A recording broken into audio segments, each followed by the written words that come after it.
The suitcase beneath the bench. It was just another quiet afternoon at Bellwood Station. Commuters came and went, coffee cups in hand, phones pressed to ears. Nobody noticed the old green suitcase tucked beneath the bench. Nobody except Bishop. The retired police dog, once trained to detect explosives, had paused mid-patrol, nose low, ears locked. Evelyn, his handler, followed his gaze, her steps slowing. They thought it might be a false alarm, a forgotten bag, a harmless thing. They were wrong. What they found inside that suitcase would unravel everything Bellwood thought it knew about safety, family, and the line between rescue and abandonment. And when Evelyn unzipped the bag, what she saw made even Bishop step back. This story isn't about a bomb. It's about a boy. And the woman who risked everything to save him. Stay with us, because what happens next will break your heart and rebuild it. The fog rolled in low and thick, curling around the old benches and rusted railings of Bellwood Junction like it belonged there. A quiet Monday morning in a town that never had much to say. Even the pigeons on the canopy beams above seemed subdued, blinking slowly in the chilled air. Officer Evelyn Ross stood with one foot propped against the curb, a half-eaten protein bar in one hand, leash coiled loosely in the other. She wasn't in a rush. She rarely was. Morning shifts in Bellwood were quiet by design, the kind of place where time trickled instead of ticking. Beside her, Bishop sat still as stone. He wore his age like a scar. Graying fur around his muzzle, one ear slightly notched from a long-forgotten skirmish overseas. But his eyes, amber, deep, relentlessly alive, scanned the drifting mist with a kind of patience Evelyn never quite got used to. He wasn't like other retired dogs. Bishop had a switch that never fully turned off. A train screeched in the distance, not yet visible but near. A mother in a green coat guided her toddler away from the platform's edge. Two teenagers shared earbuds and a bag of chips, whisper laughing. Somewhere across the lot, a transit officer sipped coffee, nodding at Evelyn without words. Everything felt expected. But Bishop shifted. It was so small, almost nothing. A twitch in his shoulder, a slight raise of his head. He didn't growl, not yet, just watched. "You okay, partner?" Evelyn asked under her breath. Bishop didn't answer, he never did, but he stepped forward once, then stopped. His ears tilted back, then swiveled. The wind carried something not even the human nose could hint at. Evelyn pocketed the protein bar, eyes narrowing. Her instinct stirred, not fully awake, but no longer asleep. Bishop had only done this once before, 3 years ago, in Fallujah. They'd been sweeping a burned-out school. Everything had smelled like went off. But it could have. Evelyn never forgot the silence in that moment. The trust. She looked around. Everything appeared normal. Commuters moved like ghosts in the grayness. The PA system crackled and apologized for the late arrival of Train 82. A man in a suit cursed into his phone. Life in its most ordinary disguise. But Bishop was now standing, not pacing, not pulling, just listening with every muscle in his body. Evelyn clicked her radio once, out of habit. "Unit 41, all clear at Bellwood for now," she said, voice calm. Then to Bishop, "Something off?" The dog didn't flinch. His nose lifted slightly, then dropped. He turned his head slowly toward the far end of the platform. The bench. It was half shrouded in fog, near the last column, before the lot turned into gravel. Just a bench like any other, but Bishop began walking toward it with deliberate steps, like he was remembering something instead of discovering it. Evelyn followed. Keeping a respectful distance, she didn't rush him. There was something sacred in the way he moved, something rehearsed not in drills, but in danger. She felt a chill, Not from the wind, but from the memory of what came after. Bishop moved like this. He paused, about 6 feet from the bench. A low, almost imperceptible rumble sounded in his chest. His body went taut. Not aggressive, but alert, controlled. Evelyn's hand tightened on the leash. "Talk to me, buddy." But Bishop didn't bark. He just stared. At something that hadn't been part of the scene 10 minutes ago. Now she saw it. A suitcase. Old. Green. Frayed on one corner. Sitting neatly under the bench, like it belonged to someone who'd stepped away for coffee. But no one was nearby. No tag, no markings. Evelyn's pulse ticked up. Her other hand drifted toward her holster. "Copy that," she whispered, more to herself than to the radio. She scanned the crowd, what little of it remained. The fog blurred everyone, made it harder to place faces. The woman with the toddler had already boarded a bus. The teens had vanished. Only Bishop remained unmoved, his body rigid, tail stiff. His front paw hovered above the concrete as if caught mid-thought. Evelyn had seen him signal narcotics, seen him alert to bodies, to gunpowder, to C4. But this wasn't that. This was something else. "Let's back up," she murmured. "Give me a minute." They took 2 steps back together in rhythm. Evelyn turned toward the small station booth. She gestured to the nearest transit officer, who met her eyes and nodded. "Evacuate the platform," she mouthed. "Now." The officer moved, quick and quiet. No sirens, no panic. Still minutes away. The fog was thicker. And suddenly, Evelyn didn't feel like she was in Bellwood anymore. She was back there, in the school. Dust in the air. Her breath too loud in her helmet. Bishop stepping forward, just like this. She looked down at him. He looked up. Not fear, not aggression, just warning. Evelyn took 1 step forward, hand tightening on the leash. And the suitcase stayed silent, but not for long. The suitcase didn't move, but Bishop did. In a sudden jerk, controlled but determined, he pulled against the leash, dragging Evelyn 2 steps closer to the bench. His nose dropped to the concrete, tail stiff like a taut wire, body hunched into a posture she hadn't seen since Fallujah. Not since the last time something was about to go very, very wrong. "Easy," Evelyn murmured, unclipping the leash without thinking. If something went off, he had a better chance untethered. Bishop didn't need permission. He stepped closer, now almost toe-to-toe with the suitcase. He didn't sniff it like a curious dog.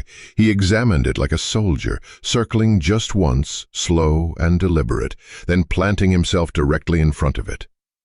And then, without a sound, he dropped onto his haunches. Not a drug signal. Not an explosive sit.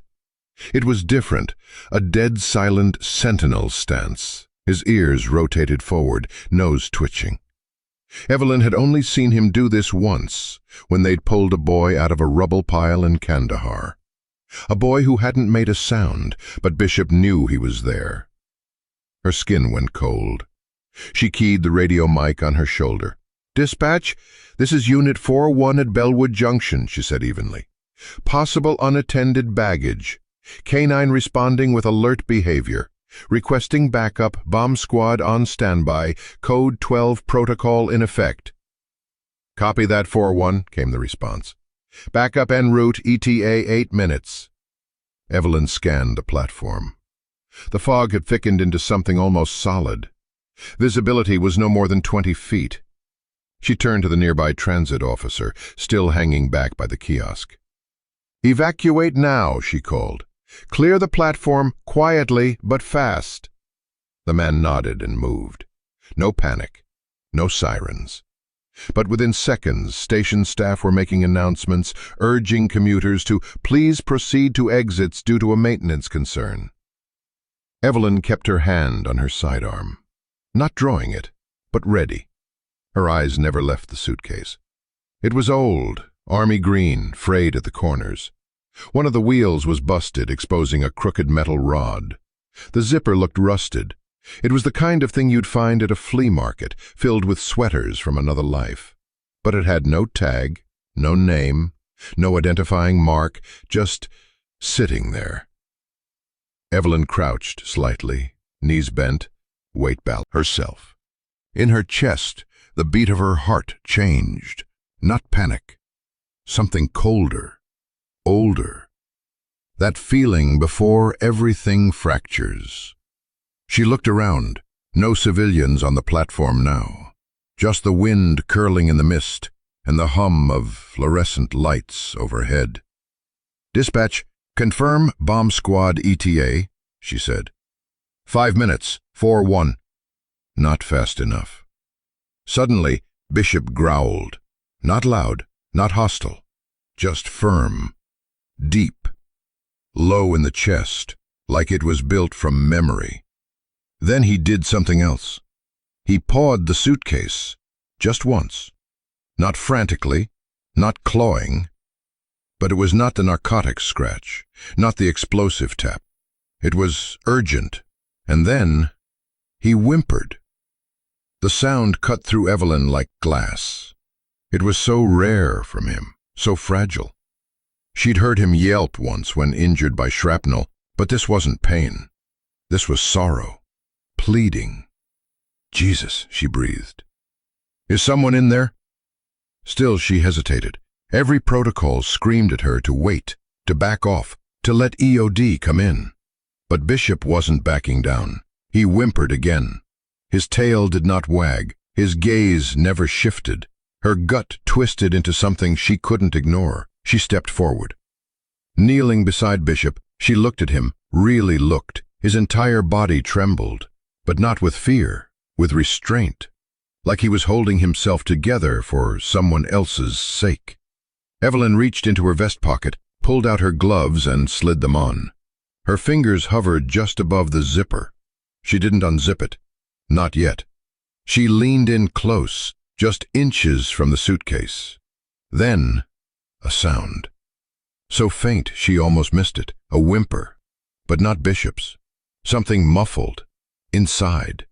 Then again, a soft, breathy sob, and Evelyn's blood iced over. It wasn't a grown-up. It wasn't an animal. It was a child.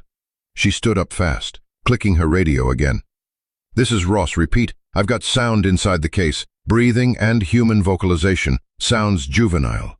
Request medical response ASAP. I'm moving in." "-4-1, the dispatcher snapped. "Stand down until—" "I don't have time," Evelyn growled, cutting off the radio. Her hand reached for the zipper. It resisted at first, like it didn't want to be opened, like it had grown used to silence. She tugged. It moved. An acrid stench hit her first. Sweat, duct tape, old plastic, something coppery. Then a glimpse of pink fabric, then a sneaker, too small, then eyes, wide, shaking, staring at her. A boy, curled up, mouth taped, arms bound, knees to his chest like he was trying to vanish. He didn't cry.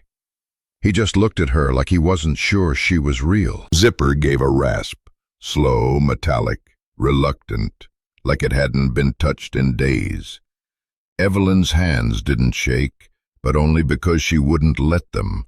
Her breath, however, had become a stranger, tight in the chest, shallow, like her lungs didn't know what to do with the air. The moment the suitcase opened, the smell hit her.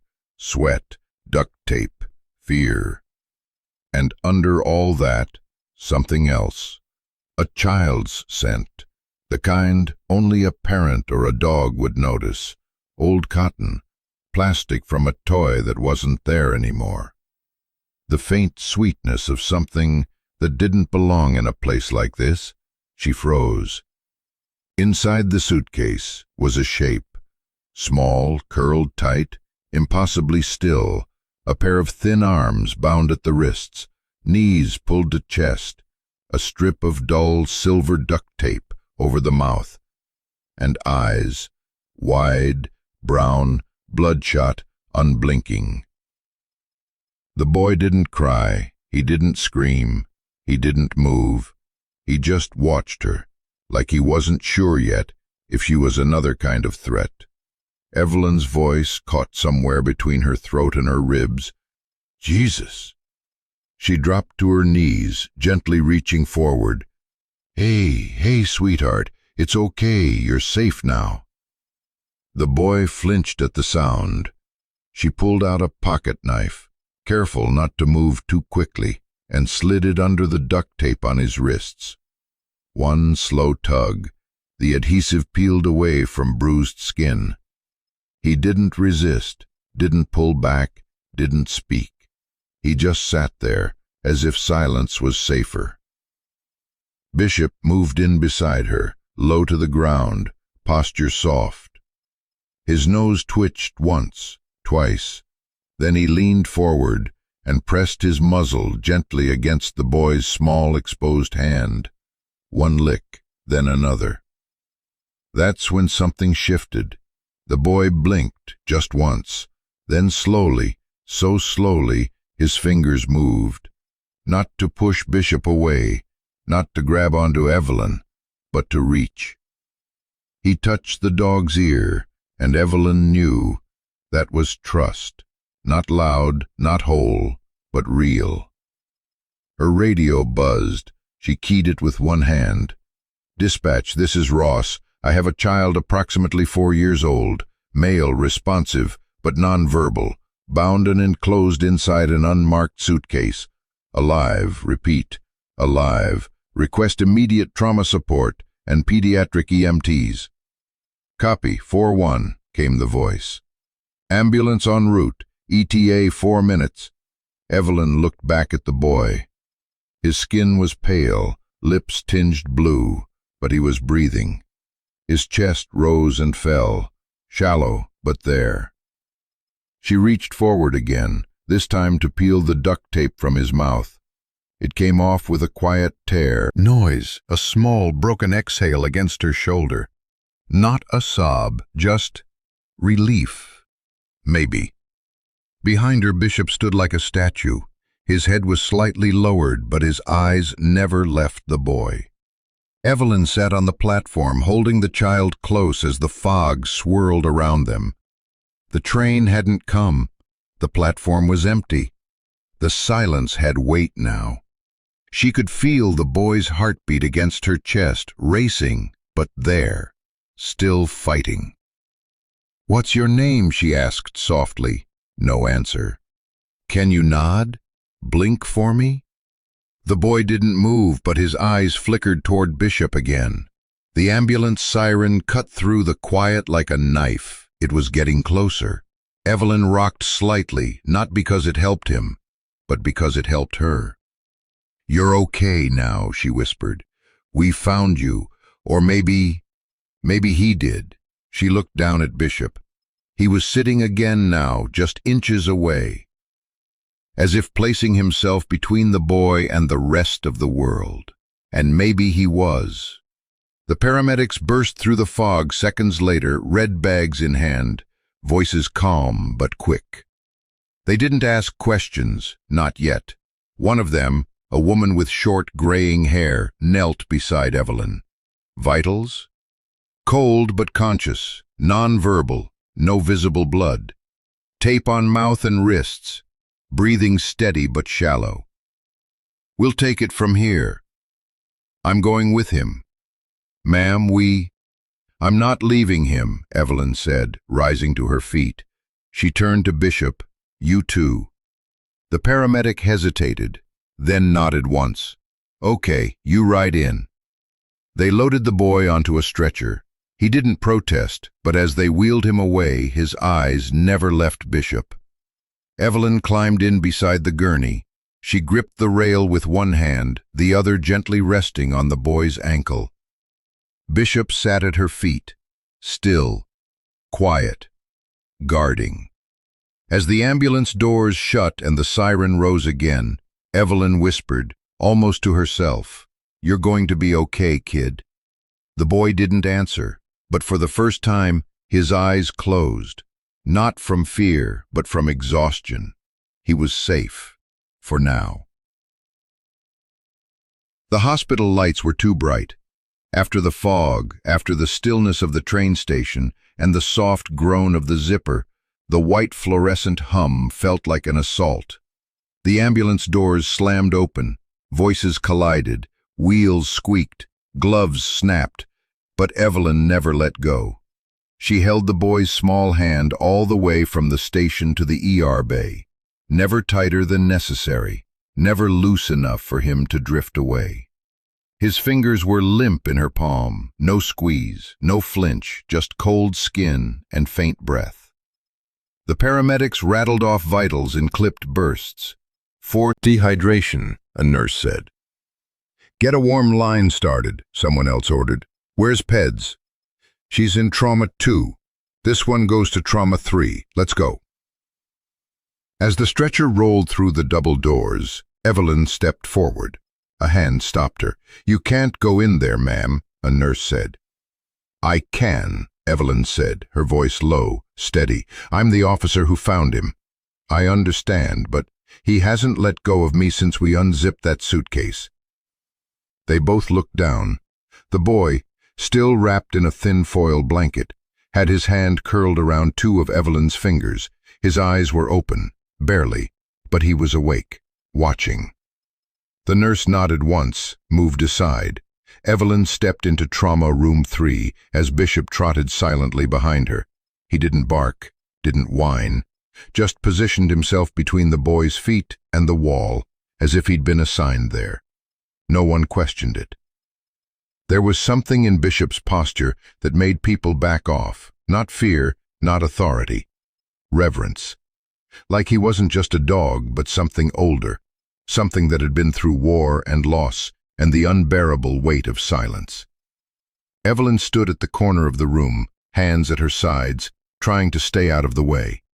But her eyes never left the boy. He lay so still. He hadn't spoken since whispering, "Scout," hadn't blinked much either. His small chest rose and fell in uneven rhythm. Monitors beeped.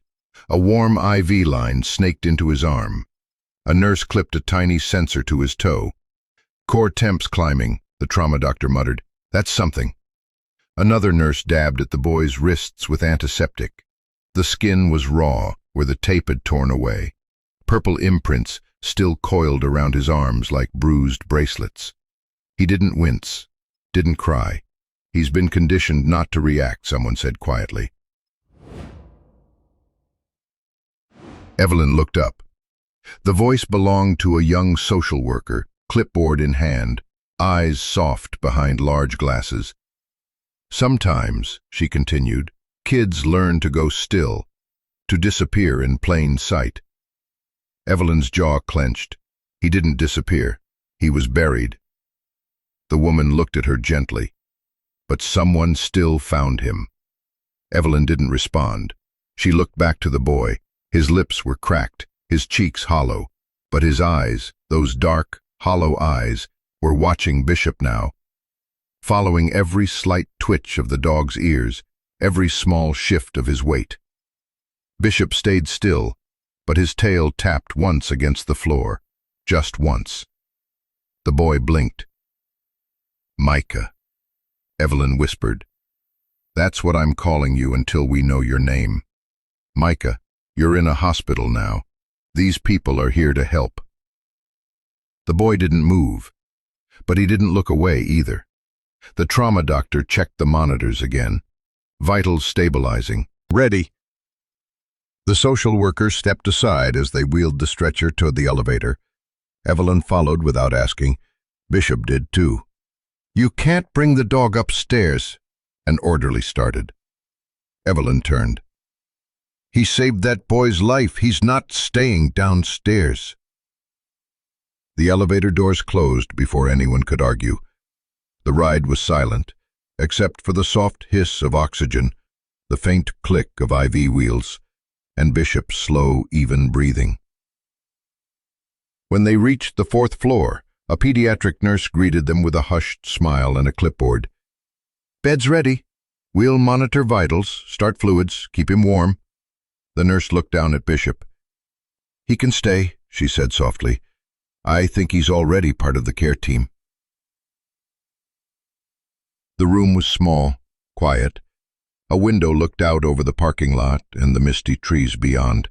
The blinds were half closed. A stuffed bear sat on the dresser, probably placed there by the hospital volunteer team. They transferred Micah, if that was truly his name, gently onto the bed. He didn't speak. But as soon as he was set down, his eyes found Evelyn again, and for the first time, something flickered in them. Not fear, recognition, like she was someone who'd made it through the fog.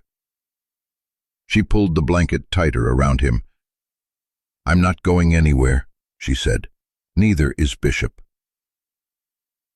The boy's hand shifted slightly, only slightly, toward the edge of the bed where Bishop had curled up like a sentry. The nurse dimmed the lights. The monitors hummed. And for the first time since the suitcase, Micah closed his eyes. Not because he was giving up, because finally he didn't have to stay awake.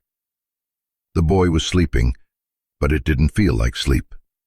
It felt like withdrawal, the kind that came not from medication, but from having been watched too long, hurt too often, or forgotten too completely. He lay curled on his side in the pediatric ICU bed, a soft monitor clipped to his finger, silent alarms set to low tones. The blanket came up to his chin. The stuffed bear sat untouched on the pillow beside him. And just outside the door, Bishop lay unmoving, stretched across the linoleum like a guardian statue made of fur and memory. His head rested between his paws, but his ears twitched at every shift of footsteps in the corridor. A nurse had tried to close the door earlier. Bishop had growled once, soft but clear. No one tried again. Evelyn sat in the vinyl chair near the window. Her boots were still damp from the platform. Her shoulder itched from the radio strap, long since removed. She hadn't gone home, hadn't eaten, hadn't changed. She didn't care. She watched the boy sleep. Every hour or so, a nurse would step in to check vitals. They moved gently, spoke softly. Frown that had already settled into habit. "Officer Ross," he said, "I've got an update. Or rather, the lack of one." Evelyn stood, voice low. "Go on." "No ID, no medical bracelet, no scar records, no recent photos flagged in the National Center for Missing and Exploited Children. We ran facial recognition through local and federal systems. Nothing. Could he be from out of state? Possibly. But even then, no immunization history, no dental record match, no school registration. It's like..." He hesitated. "Like he doesn't exist," Evelyn finished for him.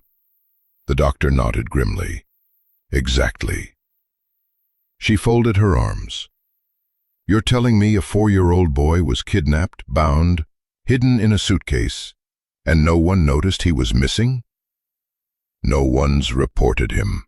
Not in the last week, not in the last year, at least not by face or description." Evelyn looked through the glass. The boy still hadn't moved. "I need to speak to the detective assigned," she said. "I think they're still debating who that'll be," the doctor replied. "Right now, the priority is stabilizing him." She didn't respond. She walked slowly back to the chair, lowered herself into it again, and nodded to the doctor. He took the hint and left. The hallway went quiet again. Across from her, just through the glass, Bishop shifted slightly, only to raise his head and rest his chin on his paws. He was watching the boy, too. "Looks like he's not in any system," Evelyn said softly. Bishop didn't move. She looked down at her hands. They were dry, cracked along the knuckles, dirt still caught in the creases from the platform.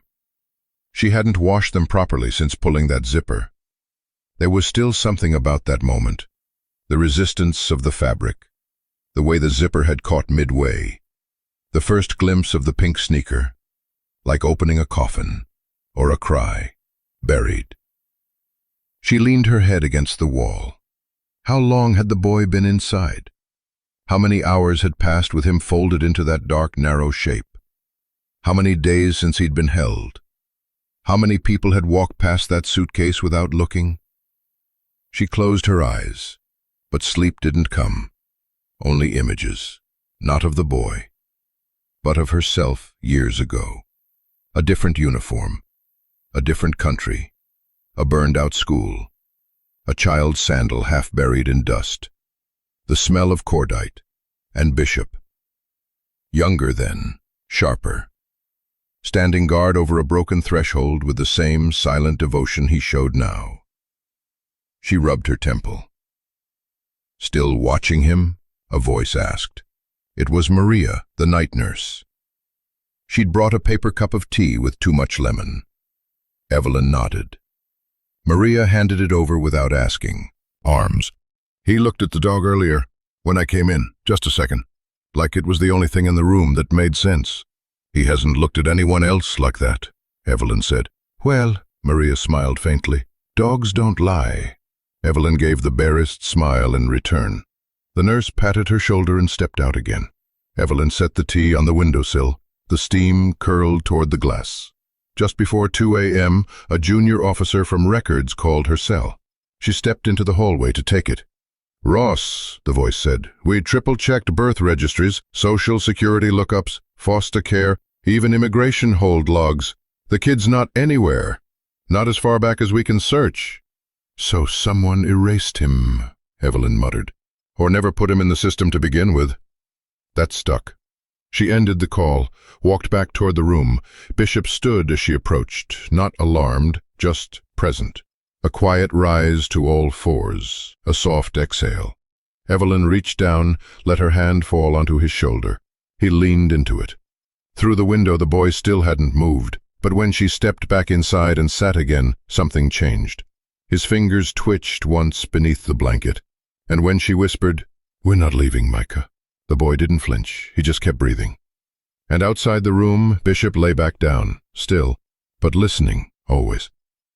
The hospital room was quiet, not in the sterile, sleep-induced way most ICU rooms are, but in the delicate, waiting kind of silence, the kind that holds its breath alongside the people in it. The boy still hadn't spoken, his breathing had steadied, his heart rate was normalizing, his temperature had risen to safe range, but the silence remained, stubborn and watchful. Micah, as Evelyn had started calling him, hadn't cried. He hadn't smiled, hadn't looked anyone in the eye, not even her. But there was something different about today. It began with his fingers, small, dirt-lined, curled against the edge of the blanket. They moved. Just slightly, just enough. Evelyn saw it. She didn't say a word. She simply sat forward, elbows resting on her knees, the same way she'd done 100 times now, her uniform wrinkled from sleeping in that chair. The cup of hospital coffee in her hands had long since gone cold. She hadn't gone home. She wouldn't. Not until he spoke. Not until he knew he wasn't just found, but safe. Bishop lay at the foot of the bed. He hadn't moved much since they'd arrived. His breathing was steady, rhythmic, like a living metronome.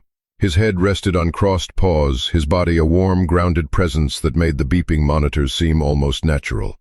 Micah shifted again, barely. Then, without warning, his fingers slipped from under the blanket, reaching toward the edge of the bed where Bishop's fur was just within reach. He didn't sit up, didn't look. He simply let his hand find the dog. Bishop didn't flinch. He lifted, his head slightly, just enough to meet the boy's hand where it was. Not pressing into it, not licking it this time. Just being there. Solid. Quiet. Micah's fingers brushed the fur, uncertain at first, then curling ever so slightly. Evelyn exhaled. Not loud, not surprised, just relieved. Like something unspoken had finally happened. She reached into her jacket pocket. "I found something," she said gently. Micah didn't react. Still, she pulled the folded piece of crumpled paper from the envelope bag she'd been carrying since the platform. It was the only personal item they'd recovered from the suitcase other than his clothes. A single sheet of notebook paper, worn and soft from handling, folded twice and smudged at the corners. She unfolded it carefully and held it out where he could see. It was a child's drawing, crayon on lined paper, a stick figure boy in blue, a house drawn with a crooked door, a patch of yellow scribbles that might have been the sun, and beside the boy, a dog, larger than the figure, with triangle ears and a thick tail. It wasn't art, it was a message, something left behind by someone who believed they might never get to explain themselves. "You drew this, didn't you?" Evelyn asked softly. No answer. She smiled just a little. "That's you, right? And this looks like a German Shepherd." Micah's hand moved slightly in Bishop's fur. Just a slow rub of fingers over the dog's neck. "I think this is your dog," she said, pointing to the drawing, "or maybe someone else's. But either way, he looks like Bishop, doesn't he?" She folded the paper again, but didn't put it away. Instead, she laid it gently at the corner of the bed. Micah's eyes, so still all these days, flicked toward it, just once. Then, a moment later, he whispered something, so soft, so breath-thin, Evelyn almost thought she'd imagined it. But she hadn't. Scout. The word was barely there. It was shaped more in breath than voice, but it had weight. History, a name. Evelyn froze, her heart caught behind her ribs. She leaned in just slightly. "What did you say?" Micah's lips moved again, a whisper, a little stronger. "Scout." Evelyn swallowed hard. Her hands trembled in her lap. "That's his name? The dog in the drawing?" Micah nodded, barely, the smallest tilt of his chin. Then his hand pressed more firmly into Bishop's fur, fingers curling like they were finally brave enough to hold something. "Was Scout your dog?" Evelyn asked. Micah's head shook. Not a no, not quite. More like an echo of uncertainty. "Someone else's?" He didn't answer, but he looked at her. For the first time since they'd unzipped the suitcase, Micah looked her in the eyes. All. Evelyn blinked slowly. "You don't have to tell me anything you don't want to," she said, voice low, steady. "You don't even have to know the words. But if Scout meant something to you, then maybe Bishop does too." Micah looked down at the dog again. Bishop, as if understanding something unspoken, inched closer and rested his head on the bed's edge, just within reach. Micah let go of the blanket and reached. This time he didn't hesitate. He buried his fingers deep into the fur at Bishop's neck and leaned his cheek against the top of the dog's head. His shoulders shook, not in sobs, not in panic, just in the fragile shiver of a boy who had held too much in for too long. And Evelyn sat with them, said nothing, just let the silence grow a little softer. She looked at the folded drawing, now resting like an anchor on the blanket, and thought about what kind of story could start with a name as gentle as Scout.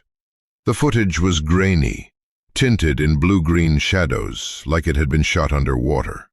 Evelyn sat in the darkened AV room of the Bellwood precinct, elbows on her knees, eyes locked on the flickering screen. Her uniform jacket hung off the back of her chair, her sleeves rolled up. The faint smell of burnt coffee and old linoleum clung to the air. Next to her, Detective Elias Granger leaned forward, one hand on the keyboard, the other scribbling notes in the margin of a case file already smudged with pencil dust and margin arrows. "Timestamp is 5:41 a.m., he said, voice quiet. 3 minutes before your first radio call." Evelyn didn't answer. She was staring at the person on screen, a figure in a gray hoodie, walking fast, head down, shoulders hunched. Nothing about them stood out, and maybe that was the point. The station was nearly empty at that hour. The fog had blurred the outer lens, creating ghost halos around the few visible shapes. "There," Evelyn said, pointing. "Pause." Granger tapped a key.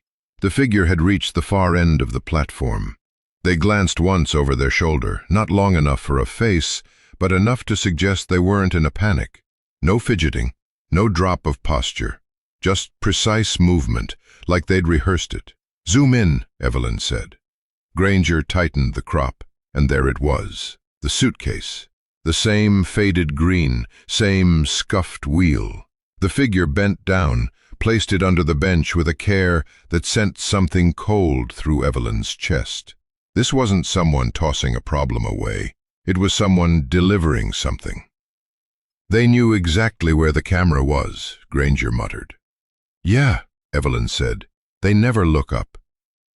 The figure straightened, turned, and walked out of frame. "No car visible," Granger added. "No license plates on the outer lot cam. Closest we got is..." Just as they reached for the railing, the sleeve lifted. Evelyn leaned in. "Hold it there." Granger froze the frame. The hoodie's left sleeve had slipped up just enough to reveal a small piece of color around the wrist. A bracelet, woven, pink and white, not flashy, not expensive, but unmistakably handmade. Evelyn's breath caught. "It's a friendship bracelet," she said quietly. Granger blinked. "You sure?" "My niece makes them every summer. You can buy the kits in any craft aisle. Plastic thread, diagonal pattern." He zoomed in again. The bracelet was loose, slightly frayed. Nothing special, except for the way it didn't belong on someone abandoning a child in a suitcase. It suggested softness, youth, something not calculated. Or maybe that's exactly what it was meant to do. "Think it's a woman?" Granger asked. Evelyn didn't answer right away. Instead, she studied the angle of the shoulders, the gait, the way the figure carried their weight, not rushed, not aimless. Someone who knew the station, or at least how to avoid being seen in it. "If it is," she said finally. It wasn't her first time doing something like this. Granger raised an eyebrow. Evelyn nodded at the screen. "Look how clean that placement is. No hesitation.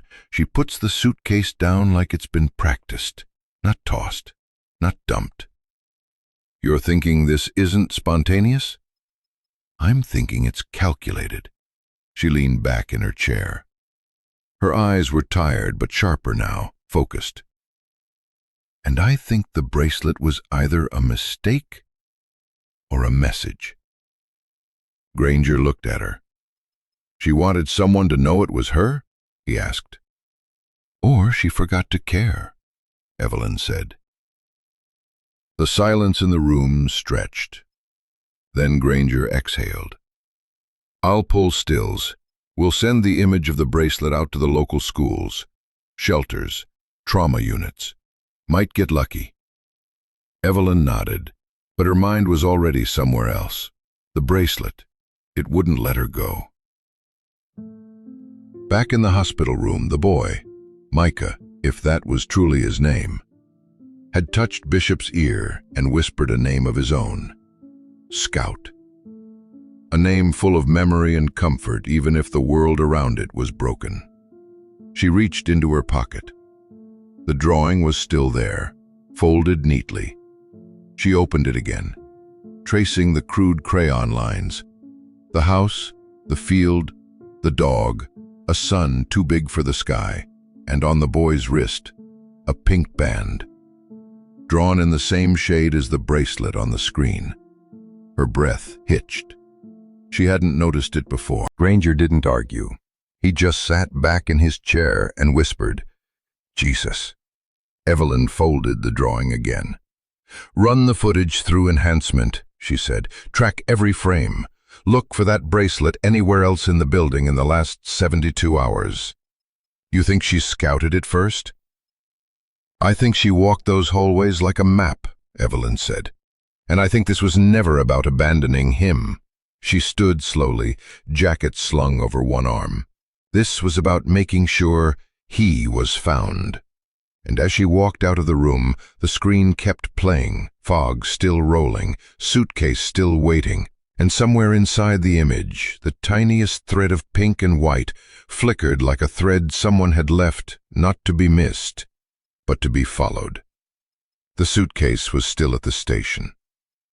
Sealed, tagged, and now resting in an evidence locker beneath a heavy lock and a log book full of initials.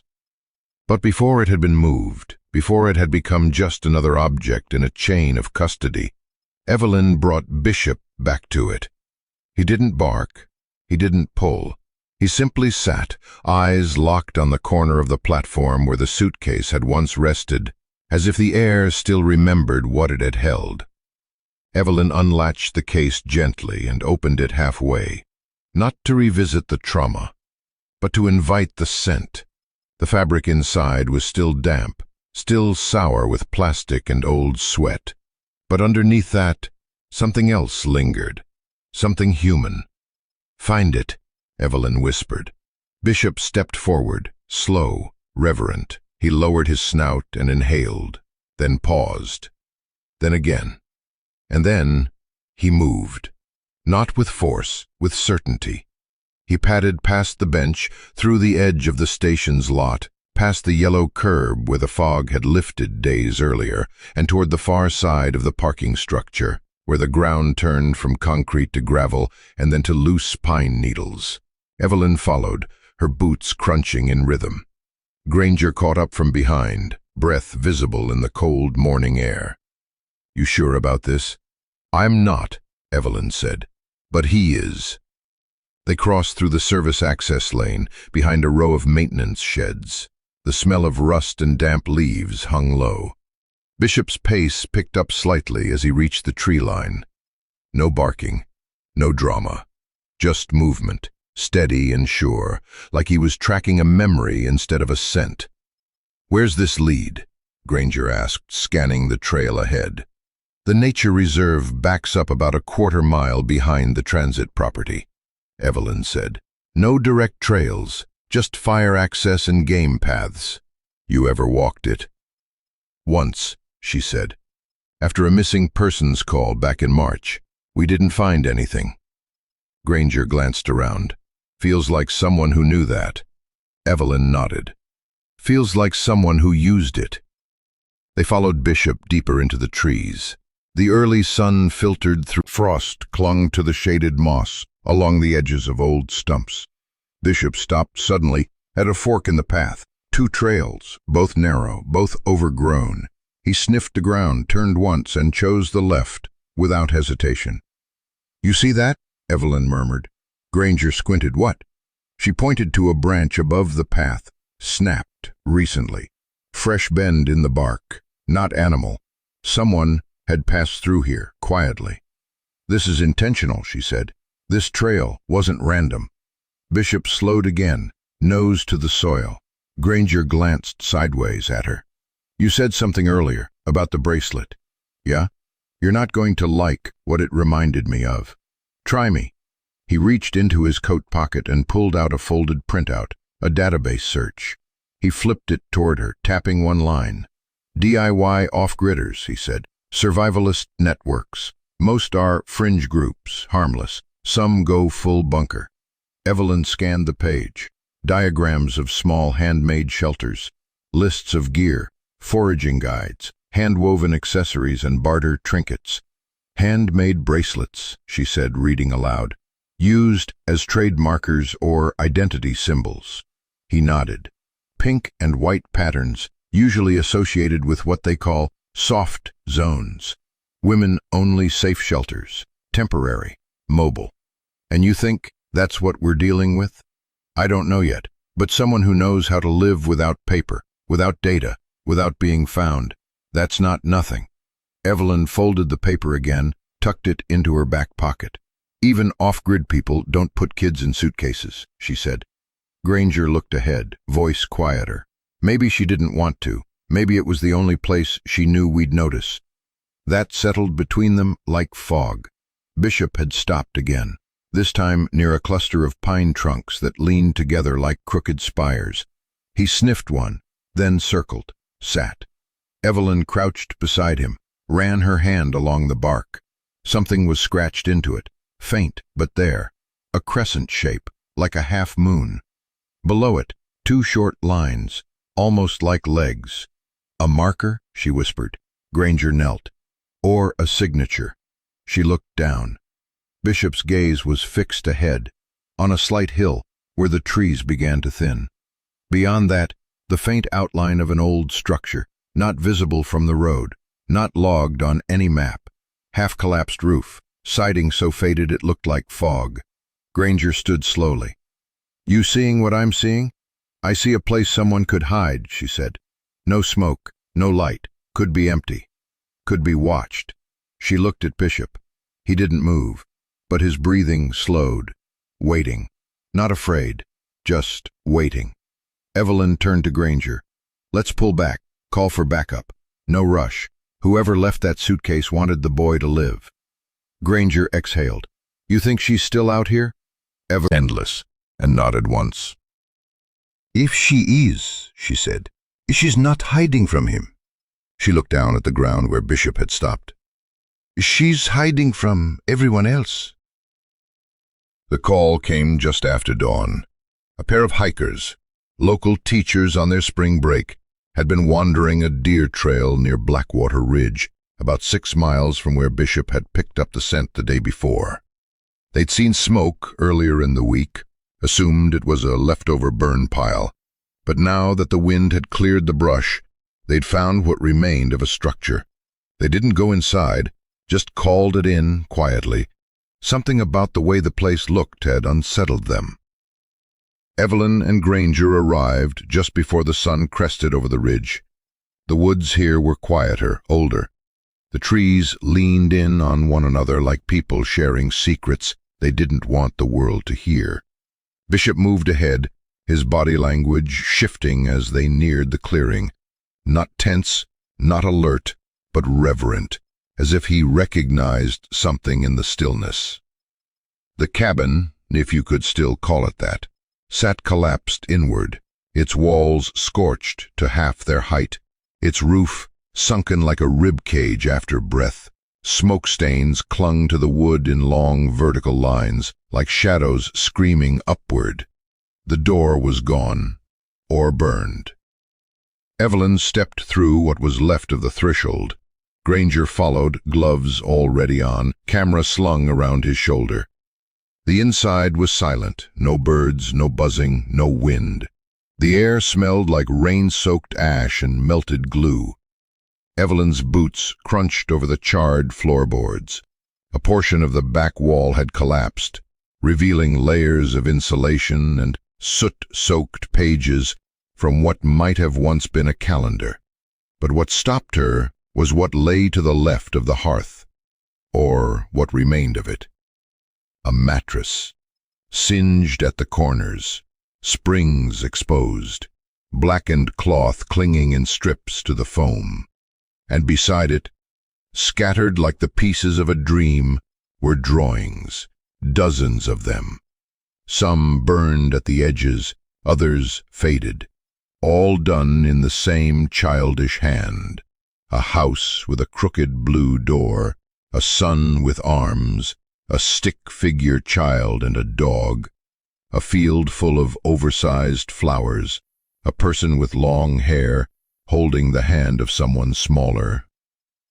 Granger crouched beside them, sliding one drawing gently into an evident sleeve. "This is him," he said quietly. "This is Micah." Evelyn nodded. She couldn't speak. Her throat had tightened the second she'd seen the blue door, the same one in the drawing Micah kept folded near his chest. This wasn't a hideout. This was a home. A fragile one, but a home, and someone had set fire to it. She turned toward the corner, where a pile of books across the surface. She recognized the illustration. A German shepherd drawn in watercolor, tail high, a cartoon badge around his neck. She opened to a middle page. The binding cracked, and flakes of soot drifted to the floor. On the page, the dog was sitting beside a boy, holding his paw out for a handshake. The boy looked scared. The caption read, "Scout always stays until the scary part is over." She swallowed hard. "This wasn't random," she said softly. "This cabin, these drawings, that book." Granger looked up. "It's all him." "No," she said, "it's all hers, too. Whoever she was." She turned slowly, taking in the space. There was order beneath the destruction. A small shelf had once held canned food, now blistered black. A makeshift curtain rod hung with half a towel nailed across it. In the corner, near a melted plastic bin, she found a tin cup with pink toothbrush bristles still inside. Everything here screamed intention. This wasn't a bunker. It wasn't a prison. It had been made for a child, and someone had built it from almost nothing. They stepped outside. The air felt colder now, even as the sun filtered through the trees. Bishop stood at the edge of the clearing, his gaze fixed on the sky, as if remembering something he could never explain. Evelyn knelt beside him, held out the book. He sniffed it, then pressed his nose gently against the cover. That was all. "We need to get this to forensics," Granger said, already snapping photos. "See if we can pull any partial prints, track down the book's purchase. Maybe it leads to her." Evelyn nodded. She lived here, with him. He paused. "Then why burn it down?" Evelyn looked back at the collapsed doorway. "To erase herself," she said quietly, "or because someone else found them first." Granger's jaw tightened. "Either way," he said, "this is the closest we've been to whoever she is." Evelyn folded the book gently into an evidence bag. Not because it was evidence, but because it was his. Scout. The big brave day. A story that had lived long enough for a boy to whisper its name after days of silence. She looked at the cabin one last time. The half walls, the mattress, the field of crayon flowers turned to ash. This was where he'd felt safe. This was where someone had tried, truly tried, to build a world where he could sleep without fear. It hadn't lasted, but it had mattered, and that was enough. The package was small, no label, no postage, just a plain brown envelope left quietly on the porch sometime before dawn. It sat propped against the weathered siding of Evelyn's house, nearly lost beneath the overhang of a muddy welcome mat of the step, like the air still remembered footsteps. Evelyn followed his gaze. The envelope was angled neatly, deliberate. She bent down and picked it up, glancing around the yard. No footprints, no tire marks. The sky was just starting to pale. Her breath came out in soft clouds. Even the wind didn't seem sure which way to go. She carried the envelope inside, set it on the kitchen table, and locked the door behind her. Bishop sat near the window, watching. The envelope wasn't sealed, just tucked. Inside were three things. First, a photograph, printed on glossy paper. The edges were worn like it had been handled many times. Evelyn held it up to the soft kitchen light. It showed a field, somewhere in early spring, the kind with wildflowers that bloomed in disorderly joy. Purples and yellows and white stars of Queen Anne's lace. In the center stood a woman and a child. The woman was in her mid-30s, maybe younger. Freckled, sun-touched, no makeup. Her blonde hair was tied back and her clothes didn't match. Just a sweatshirt and jeans, but she was smiling. Beside her stood Micah. His hand gripped hers. His small face was turned toward her, not the camera. His eyes full of something Evelyn hadn't seen in the hospital. Joy. There was no tape, No suitcase. Just light and wind and the tilt of a boy leaning into the one person he trusted. Evelyn stared at the photo for a long time, then pulled out the second item, a folded sheet of notebook paper, worn soft at the creases. She opened it gently. It was a drawing. Crayon, the same hand as before, same boy, same dog, same blue door. But now the picture had changed. There were flowers in the yard. A woman stood beside the boy, holding a small red heart between them. The dog, Scout presumably, sat at their feet, watching. The last thing in the envelope was a note. Just one line, written in plain black ink, printed in small, careful letters. He called me Mama. I tried. Evelyn closed her eyes. She hadn't cried since the suitcase, hadn't let herself. But now, with that simple sentence echoing in the kitchen, soft as breath, heavy as truth, her throat tightened. This wasn't a confession. It wasn't a threat. It was something else. A surrender. She looked again at the photo, at the way the boy leaned into the woman's side, at the way the woman held his hand. Not possessive, not fragile, just right. A mother's hand, whether by blood or not. Bishop let out a low exhale, his eyes still on the window. Yeah, Evelyn whispered, voice thick. She was here. Was a memory wrapped in warmth. The way he had pressed his cheek into Bishop's fur, with the fragility of someone who hadn't dared hope in a long time. He had known love. He just didn't know what to call it anymore. And now, Evelyn had a face. Not from a camera feed, not from a file. From a memory. Someone who had stood in a field and smiled like spring might last forever. Someone who had left no fingerprints, no trail, only this, a photograph, a drawing, a line that rang with all the guilt of a world that had shut her out. He called me Mama. I tried. Evelyn folded the paper gently, as if it might bruise.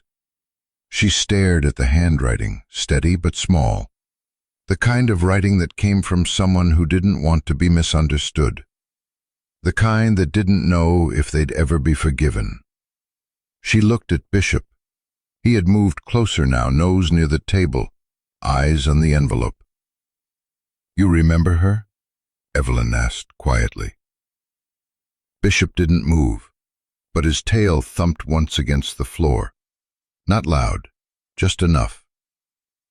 Evelyn stood, slid the photo into a new evidence sleeve, then picked up the crayon drawing and pressed it flat in her palm.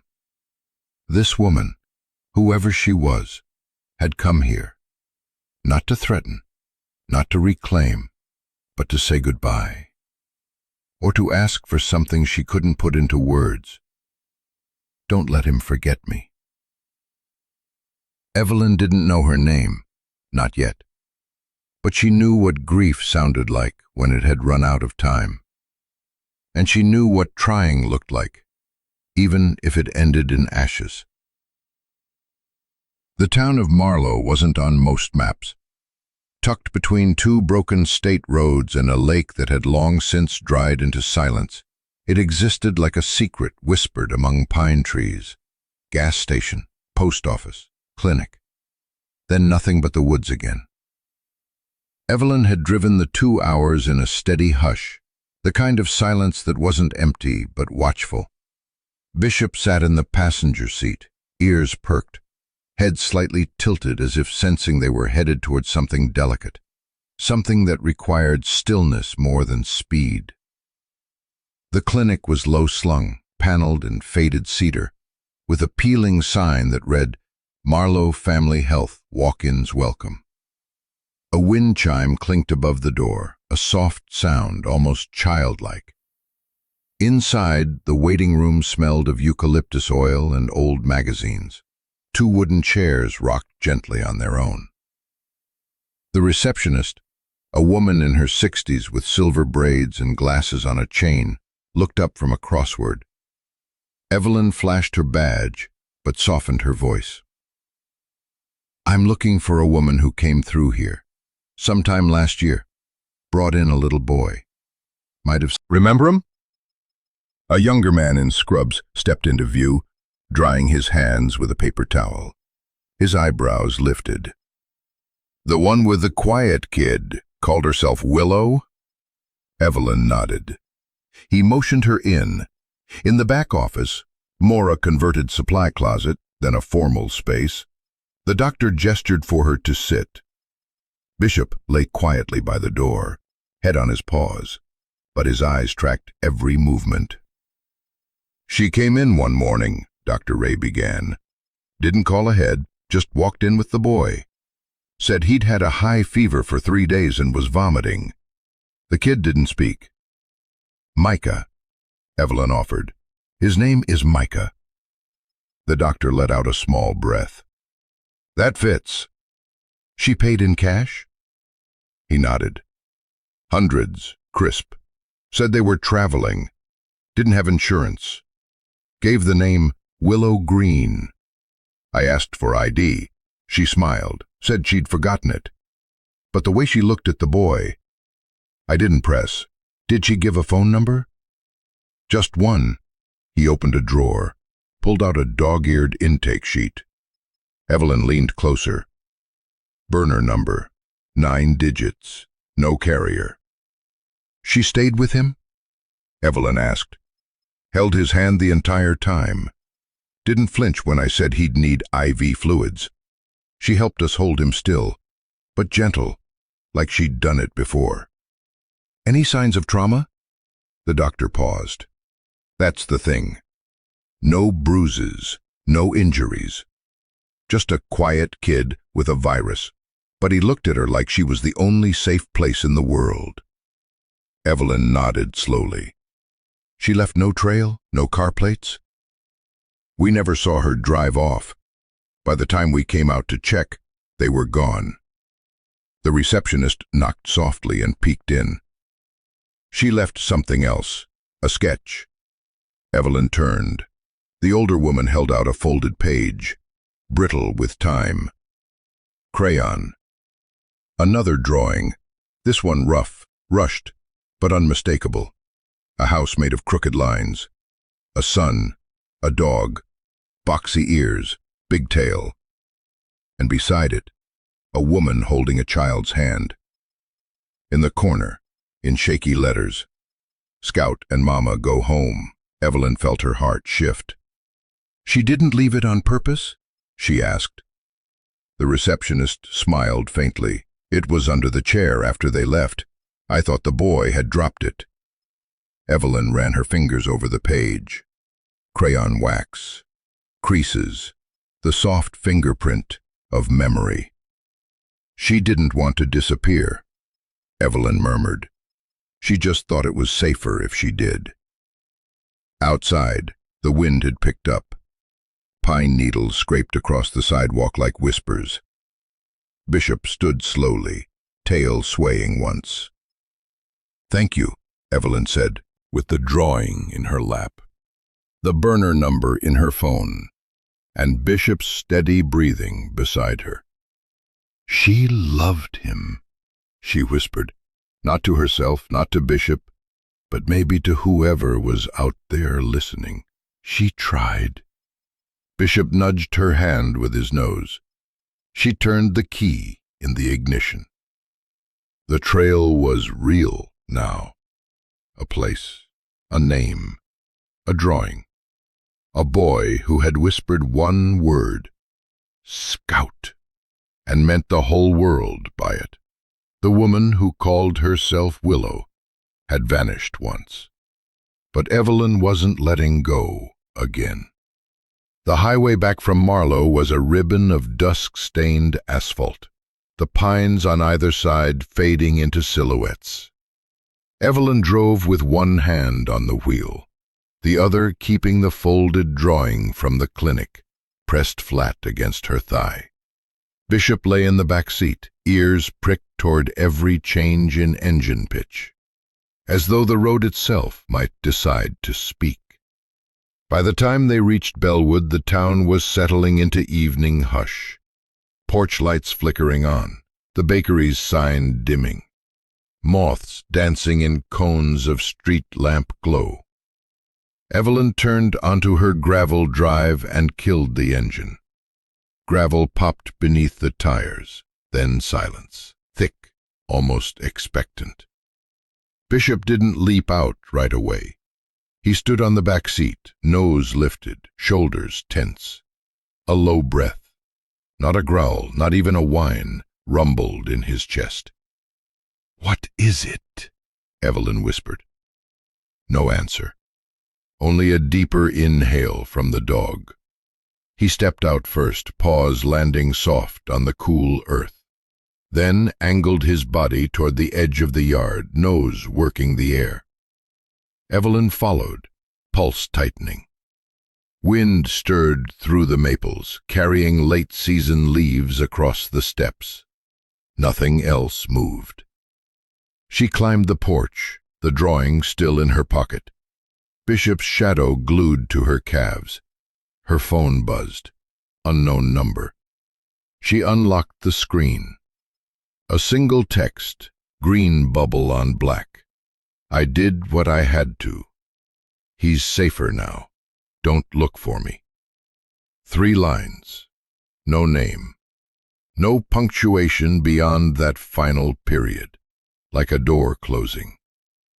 Evelyn's thumb hovered above the glass, then lowered. She didn't reply. The words weren't an invitation to converse. They were a boundary, drawn in sorrow.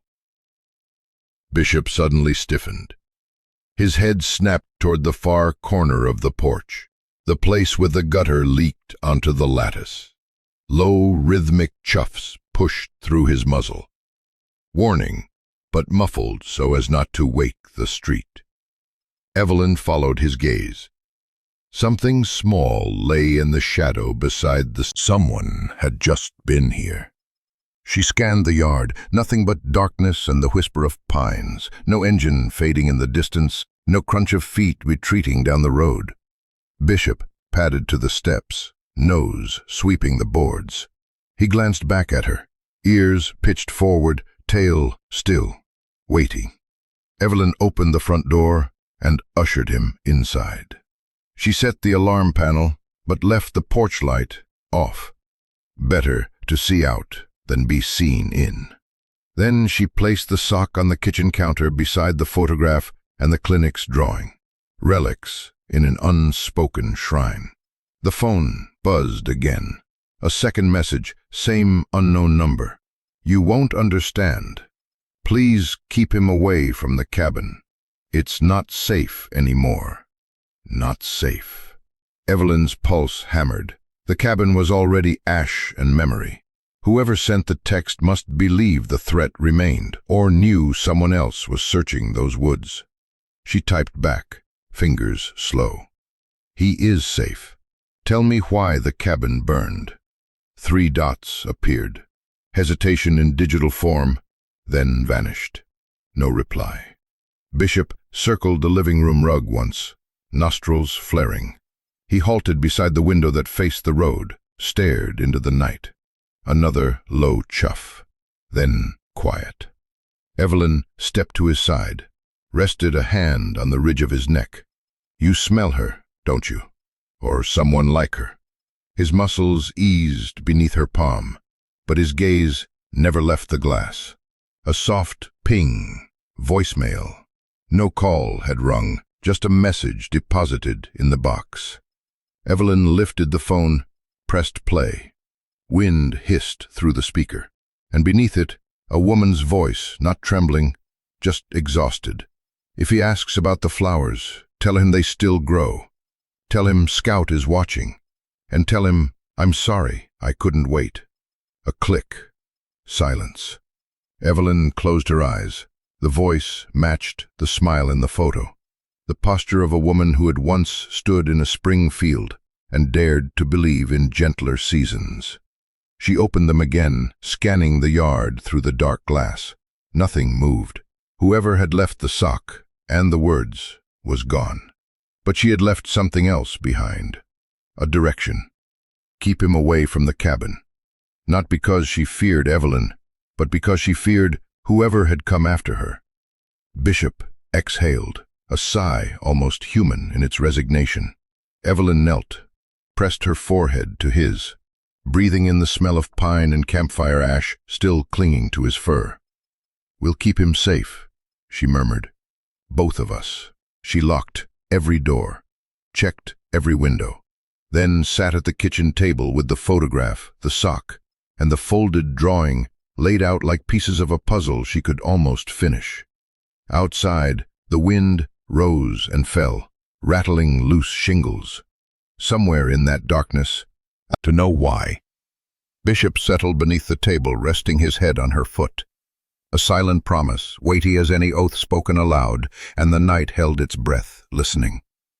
The records office at county headquarters smelled of microfilm, dust, and a century of misplaced good intentions. Fluorescent bulbs coughed overhead, striping the stacks in stripes of pale light. Detective Elias Granger sat at a metal desk, surrounded by bankers' boxes, each marked with a year that felt heavier than the cardboard could bear. On the floor beside him, Bishop dozed in a tight coil, one ear lifted toward every rustle of paper. Evelyn paced between shelves, thumb running along the frayed tabs of manila folders. She'd been here since sunup, coffee long cold, patience worn thin. Granger tapped the enter key once more. The screen flickered, spitting out another line on the Hollis family search. A digital well grown shallow. "Nothing new in the state database," he muttered. "All sealed after special hearing. That's code for a closed-door custody review." Evelyn leaned over his shoulder. "Pull the physical files. If the system redacted details, the paper might still have them." He nodded, rose, and disappeared behind a row of dusty cabinets. A minute later he returned with a thick file stamped "Protective Custody, Confidential" in bleeding red ink. "Found it hiding under a Simmons homicide," he said. "Wrong shelf, or someone wanted it lost." Evelyn slid on gloves. Bishop lifted his head, nose twitching at the sudden tension. She opened the file. First page. Micah Hollis, DOB unknown. Temporary placement order, March 2019. Beneath the heading, a grainy Polaroid showed a toddler with the same deep-set eyes she'd come to know, though in the photo they were brighter, less haunted. 3 years ago, Evelyn murmured. He'd be about 4 now. Fits. Granger flipped to the next document, an incident report splattered with black redaction bars. What text remained told a partial story. Alleged physical abuse by Martin Hollis. Evidence, bruising, defensive cuts.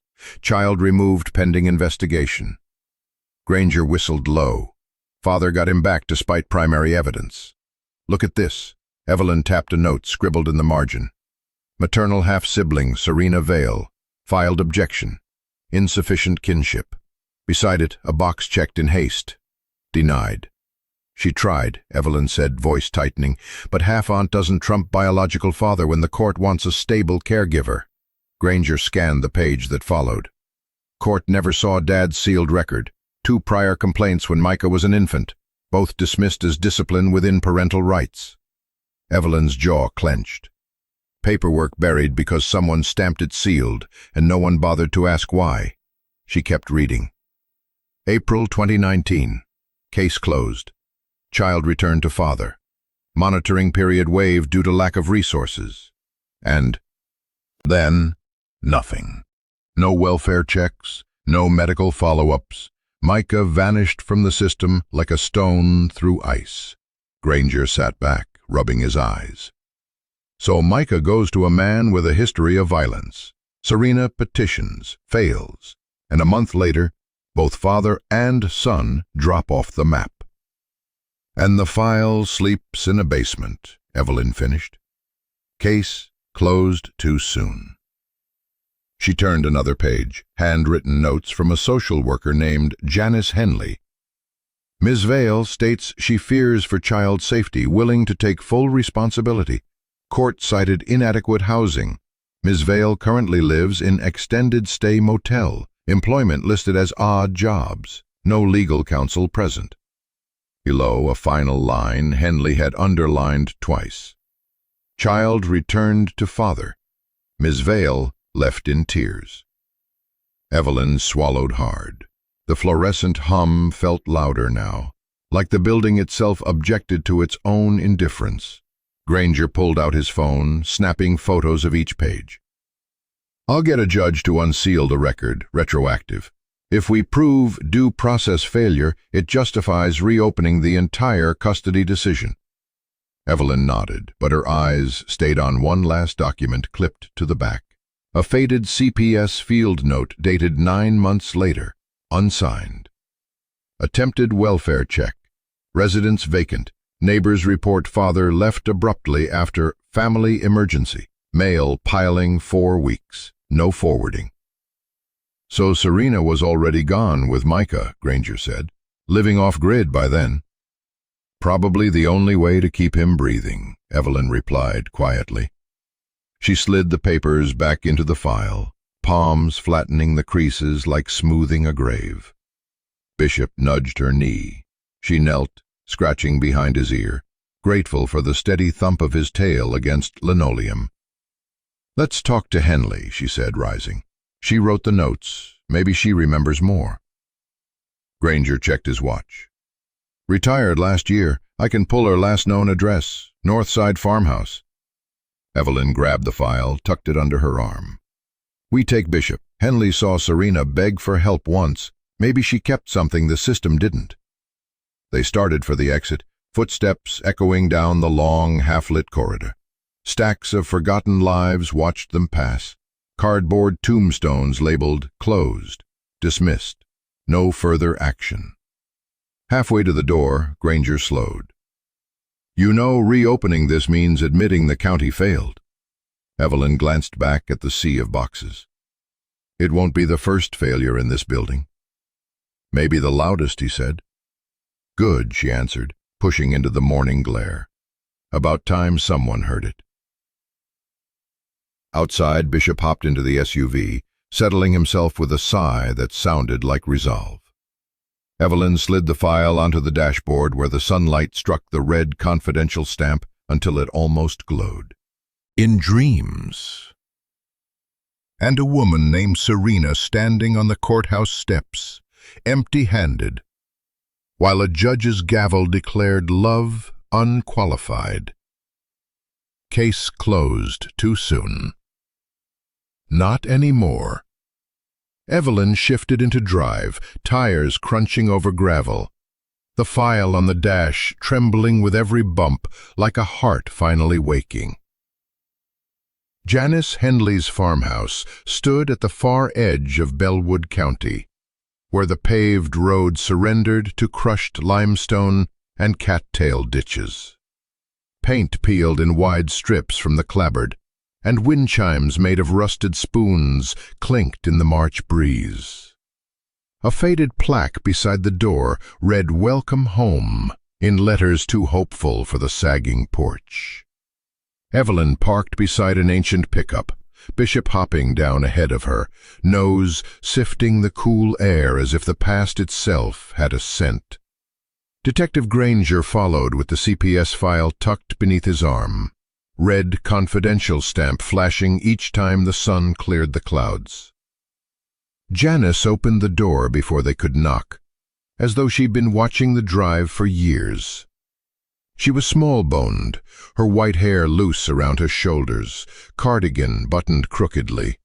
But her eyes, steel blue, unblinking, held the weary sharpness of someone who'd catalogued too much human sorrow to look away now. "You're here about the Hollis boy," she said, voice rough as gravel. Evelyn nodded. "Micah. He's in the hospital. Alive." Something unfroze behind Janice's eyes, a shimmer of relief that collapsed into guilt just as quickly. She stepped back. "Come in, Nan." The living room smelled of cedar and chamomile. Paper towers leaned against old bookshelves, notebooks, court transcripts, case logs no one had bothered to collect when she retired. Bishop lay near the hearth, gaze flicking from object to object as if mapping grief. Granger opened the file. "You annotated every hearing," he said, spreading pages on a coffee table scarred by mug rings. Why weren't these notes part of the official record? Janice exhaled like a tire losing air. Because the record wasn't meant to hold the truth, just the verdict. Sit. She lowered herself onto a floral couch, knees cracking like dried twigs. What do you want to know? Start with this, Evelyn said, sliding forward a page labeled Addendum, Welfare Risk Indicators. Half the paragraph was redacted. The sealed accusations against Martin Hollis. Janice traced a finger over black bars. The judge saw the unedited version. 2 ER visits for Micah. Suspected fractures, bruising along the ribs. Mother deceased in childbirth. Father unmonitored. I flagged him high risk. If she had a crib. She said no, but she had arms. Janice's voice cracked, but she forced it steady. Lawyer called her unstable, transient. Judge agreed. Evelyn felt heat climb her spine. But you logged those prior reports. I did. CPS backlog buried them. Funding cuts. New supervisor wanted quicker closures. Janice's hand closed into a fist. I wrote a personal memo. Pleaded for a second evaluation. She nodded toward a dusty file box by the fireplace. Evelyn opened it, finding a single envelope addressed in pen, for follow-up. Inside, a photograph. Serena outside the courthouse, clutching court papers to her chest, tears streaking her face. Micah, barely a toddler, rested on her hip, clinging to her sweater. No father in sight. Evelyn swallowed hard. She was already mothering him. Janice leaned forward. Martin Hollis knew how to pass anger off as discipline. He moved counties every few years. New job, new address. Records lagged. Her gaze drifted to the window, where brittle corn stalks rattled. 3 months after that hearing, I drove to the address on file. Place was empty. Neighbors said Martin vanished in the night with his boy. And the system let it rest, Granger said. It called the case resolved. Janice muttered. But I kept copies. She tapped the for follow-up box. Every time a child fell through, I saved proof. I thought one day someone would listen. Evelyn felt Bishop press warm fur against her knee, silent ballast in a storm of paperwork. Someone's listening now, she said. Janice's shoulders softened. Then listen to this. She rose, shuffled to a roll-top desk, retrieved a dog-eared journal. Inside, neat columns, dates, sightings, rumors. She pointed to an entry 14 months back. Female with boy, gas station off Route 6. Child silent. Woman pays cash. Calls herself Willow. Another entry. Same woman buys antibiotics at farm supply store. Boy coughing. You were tracking her, Granger said quietly. I was hoping she'd let herself be found, Janice corrected. But I think she feared we'd drag Micah back to the man who hurt him. Evelyn's chest tightened. Serena's actions folded into focus. Hiding, burning the cabin, the goodbye note. She believed the only safe road was the one that kept moving. Janice sank onto the couch again, fatigue carving lines in her face. When systems fail, desperation writes its own laws. Outside, the wind rattled the eaves. Bishop stood, tail swishing once. Doesn't speak. One word, Evelyn answered. Scout. The name of a dog who never leaves until the scary part is over. She paused. I think Serena was Scout in human form, standing between him and what he feared. Janice's eyes brimmed. Then find her before the system does.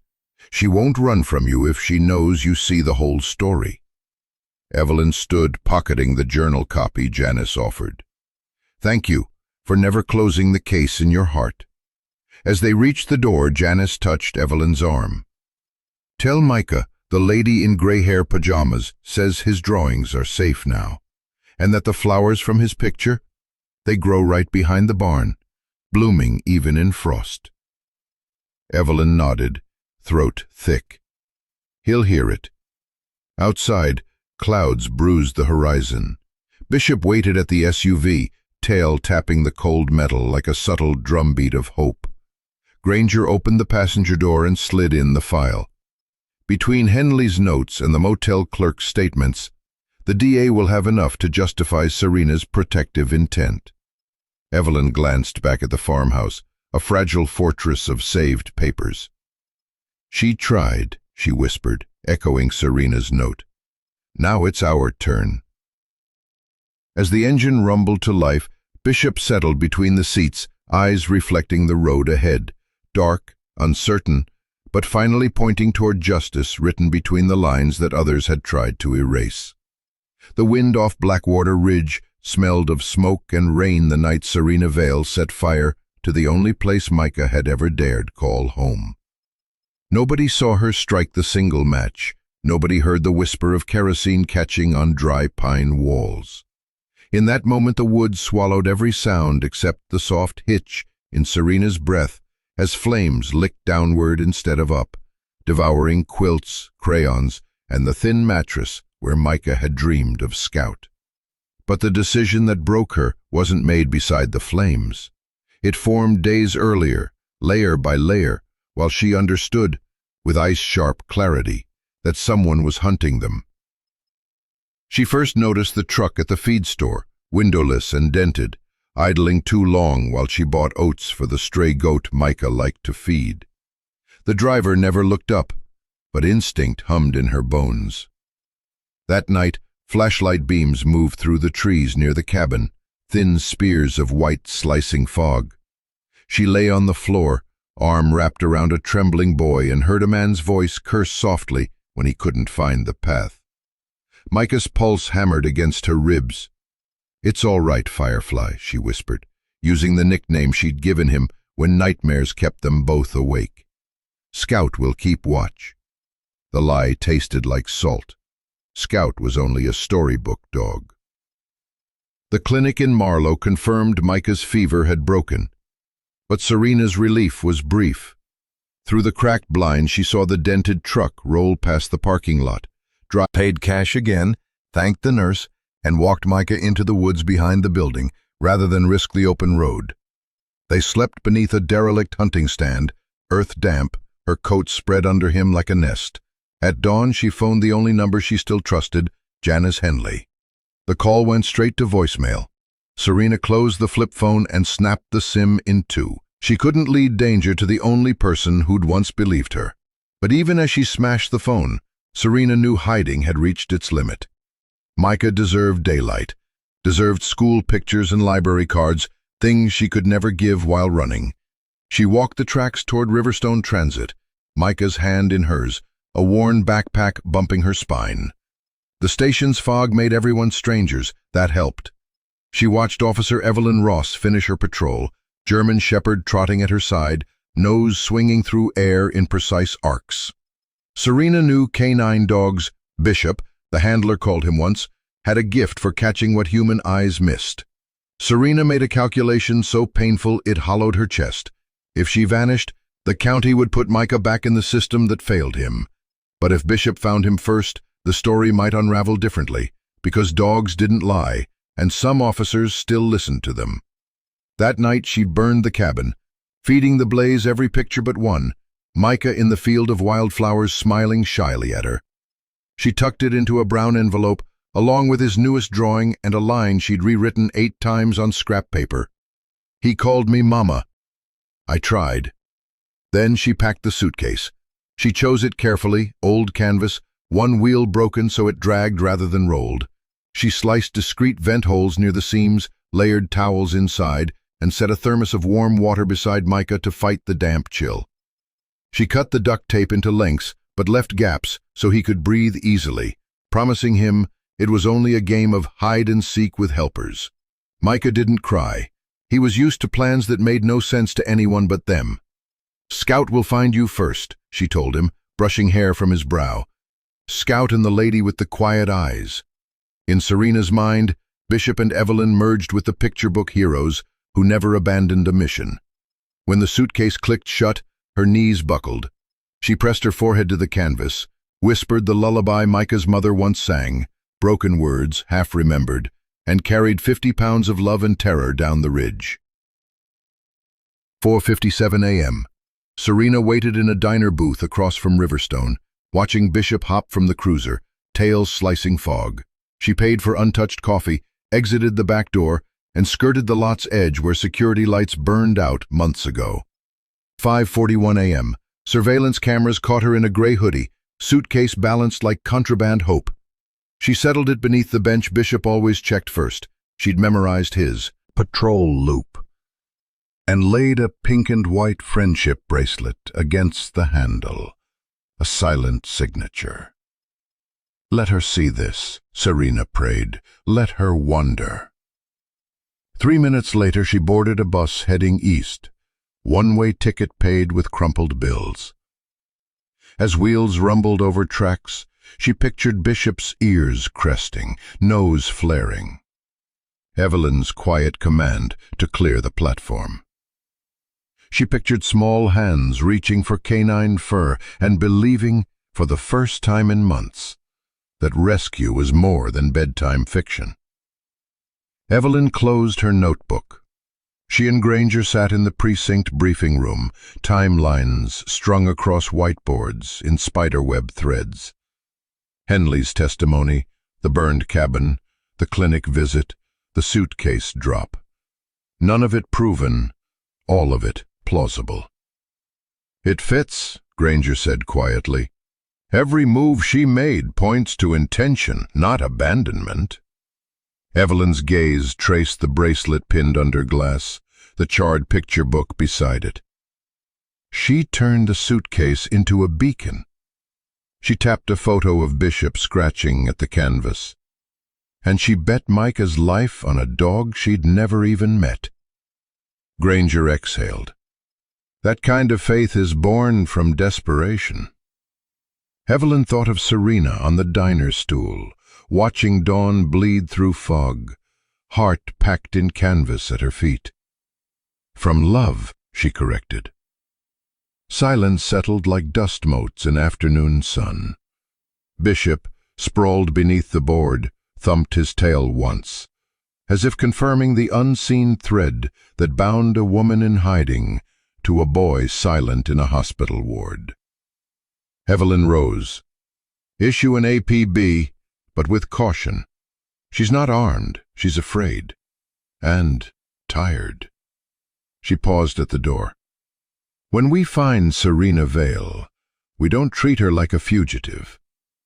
We treat her like someone who carried a child through fire and still chose mercy." Granger nodded. Bishop followed Evelyn out, paws soft against tile, nose already tilted toward whatever lay ahead. Somewhere beyond the outskirts of Bellwood, a woman walked roads edged with pine needles and regret, trusting a dog's instinct to finish what she began. And inside the intensive care ward, Micah slept, one hand curled around Bishop's shed fur left on his blanket after the last visit. Proof enough, perhaps, that Scout was on his way. The green dot pulsed faintly on Granger's laptop, one last signal from a burner phone before it went dead. Ravens Hollow, government-owned forest land. No roads, no towers, just a ghost on the map. Evelyn leaned over the screen. If she turned it on, she wants us to find her.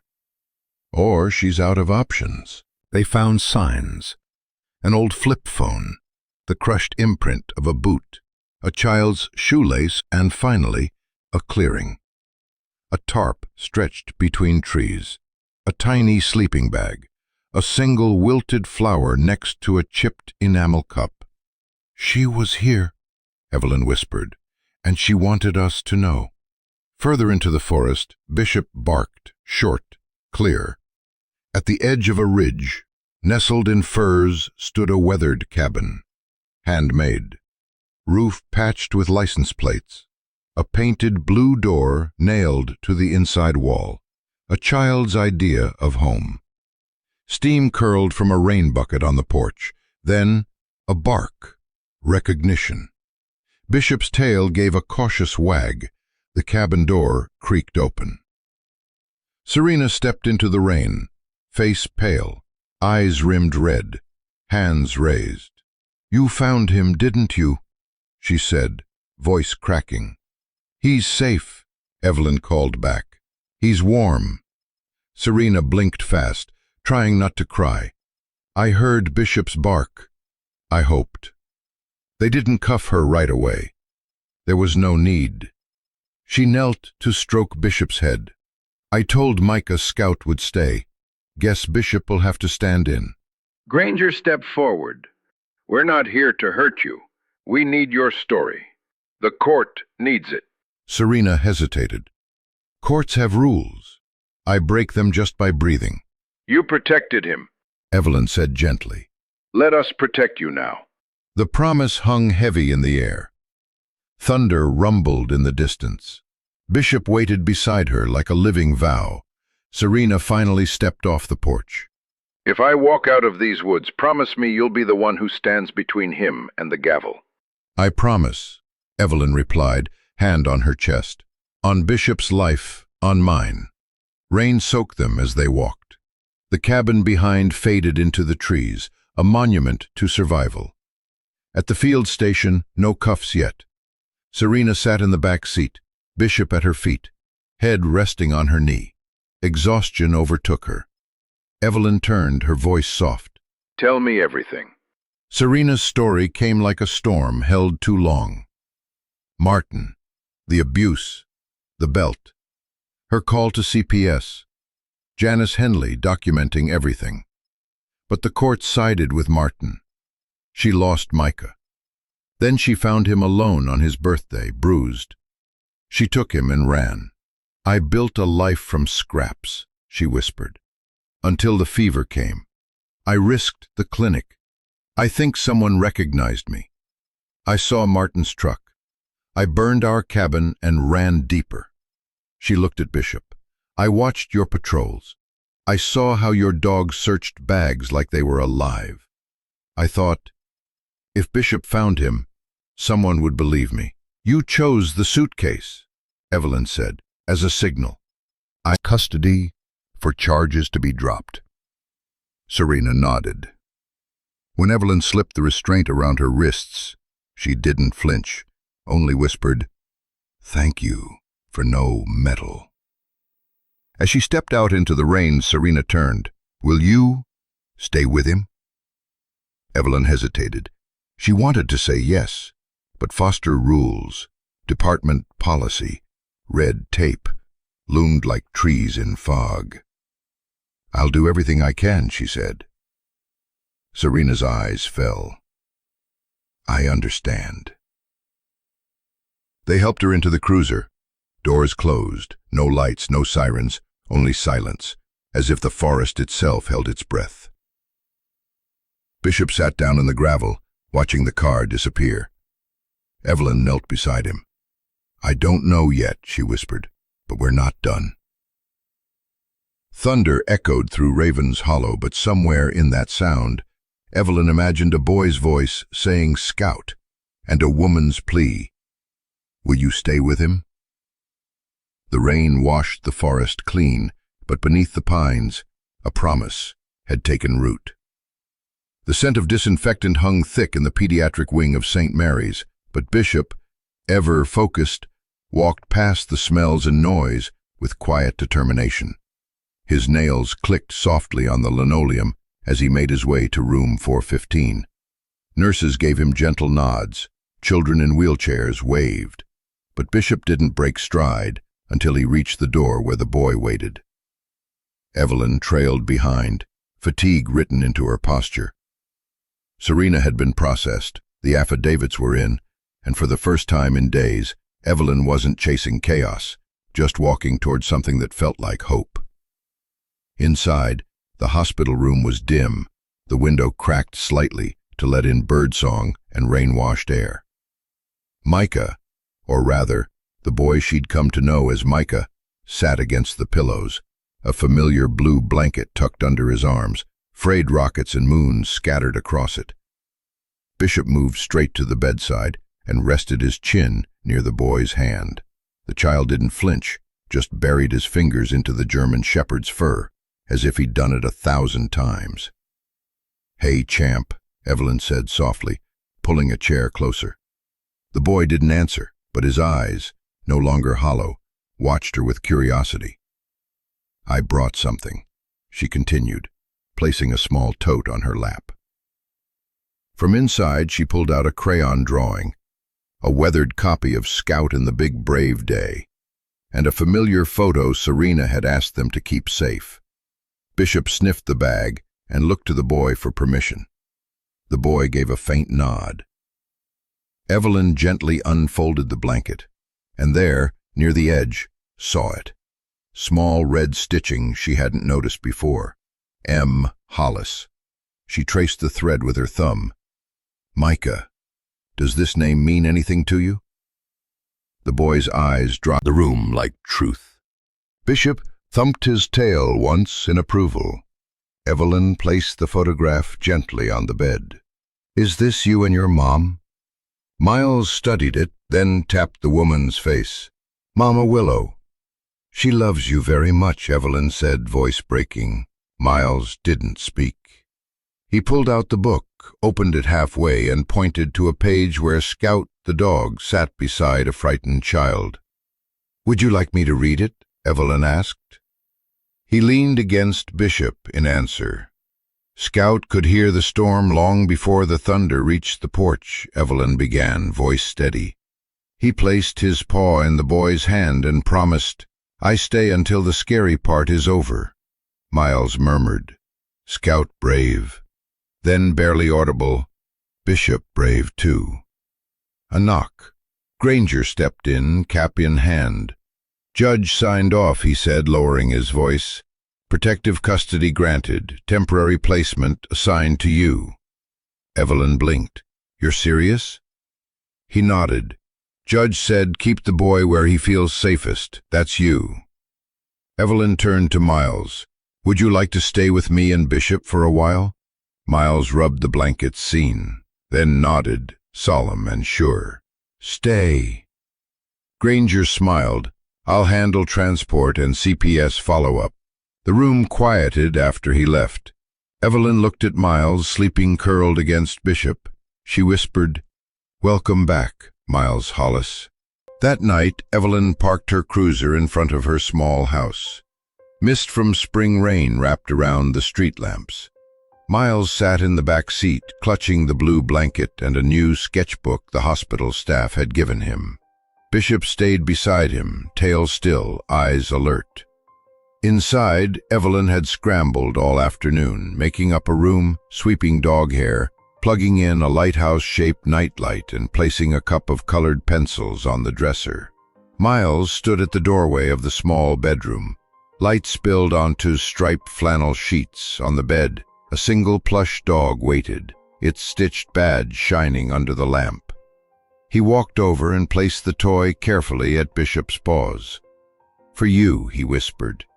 Bishop sniffed it, then lay down beside the bed. "If you want to move anything," Evelyn said gently, "we can." Miles pointed to the wall. "Blue door." She smiled. "We'll paint one tomorrow." In the kitchen, Evelyn stirred tomato soup, the one thing Miles had asked for. Alphabet noodles swirled inside the pot. Miles sat at the table, drawing intently in his sketchbook while Bishop lay beneath his chair, watching every move. "What are you drawing?" Evelyn asked, handing him a mug of soup. He showed her, a tall house with a blue door, a girl with a ponytail, a large dog, and two initials at the top, D and T. "Is that me?" she asked. "Paige." Maybe tomorrow we can draw someone named Serena. Miles added a small flower by the door. Mama likes these. That night, Evelyn read Scout and the Big Brave Day again. Miles now mouthed the words alongside her. When it came time to sleep, he whispered, "Door open?" Always. She said, leaving it ajar. In the living room, Evelyn collapsed onto the couch surrounded by foster forms, toys, and one second-hand fire truck. She had 90 days of guardianship, a hearing in 2 weeks, and Serena's bail set for 5 days away. But for once, she wasn't scared of what came next. Bishop appeared with a stuffed toy, nudged her hand and padded back toward the hall, resuming his post. At dawn, laughter woke Evelyn. Through the window she saw Miles and Bishop playing in the backyard, chasing a toy tire downhill, joy trailing like sunlight. Bishop nudged it upright each time it fell, and Miles shrieked with delight. Evelyn stepped outside, coffee in hand. "Breakfast first next time," she teased. "Bishop wanted exercise," Miles replied. That morning, Miles pulled 2 letters from his leftover alphabet soup and placed them on the table, M and D. "Miles and D," he explained, cheeks pink. "Not quite Mom, but maybe something even more enduring." "I can be D," she whispered. Later that day, they visited the hardware store. Miles picked a paint color called River Sky Blue. Together, they painted a rectangle on his bedroom wall. Evelyn framed it with spare baseboards. It wasn't a real door, but it didn't need to be. Miles drew crayon flowers beside it. Bishop, of course, left 2 nose prints in the wet paint. That night, as Evelyn turned off the lamp, Miles whispered, "Scout, brave. Bishop, brave." "And so are you," Evelyn replied, brushing his hair from his forehead. Bishop shifted closer to the bed, his back to the door, guarding, listening. Miles Hollis, once a boy in a suitcase, now slept safe behind a blue door he painted himself. And in the hush that followed, a promise Evelyn never made out loud kept repeating itself. "I stay until the scary part is over," and she would. When evening settled, the house smelled of fresh latex and chicken stew. Sketchbooks littered the coffee table, pages filled with scenes of fields, cabins, and a courthouse with a smiling sun overhead. In every picture, a door, blue, stood open. Evelyn tucked Miles in, turning on the lighthouse lamp. Bishop curled at the foot of the bed, sighing into sleep. "Good night, Miles." The boy yawned. "Good night, Dee." She brushed hair from his brow. "Safe here?" He nodded, eyelids drooping. "Safe." As she pulled the door halfway closed, her gaze lingered on the blue rectangle. Blanket beside a child's bed proved something larger than case numbers. A house had started to shift into a home. Evelyn switched off the hall light, heart steady. Walls could remember pain, yes, but they could also learn new stories.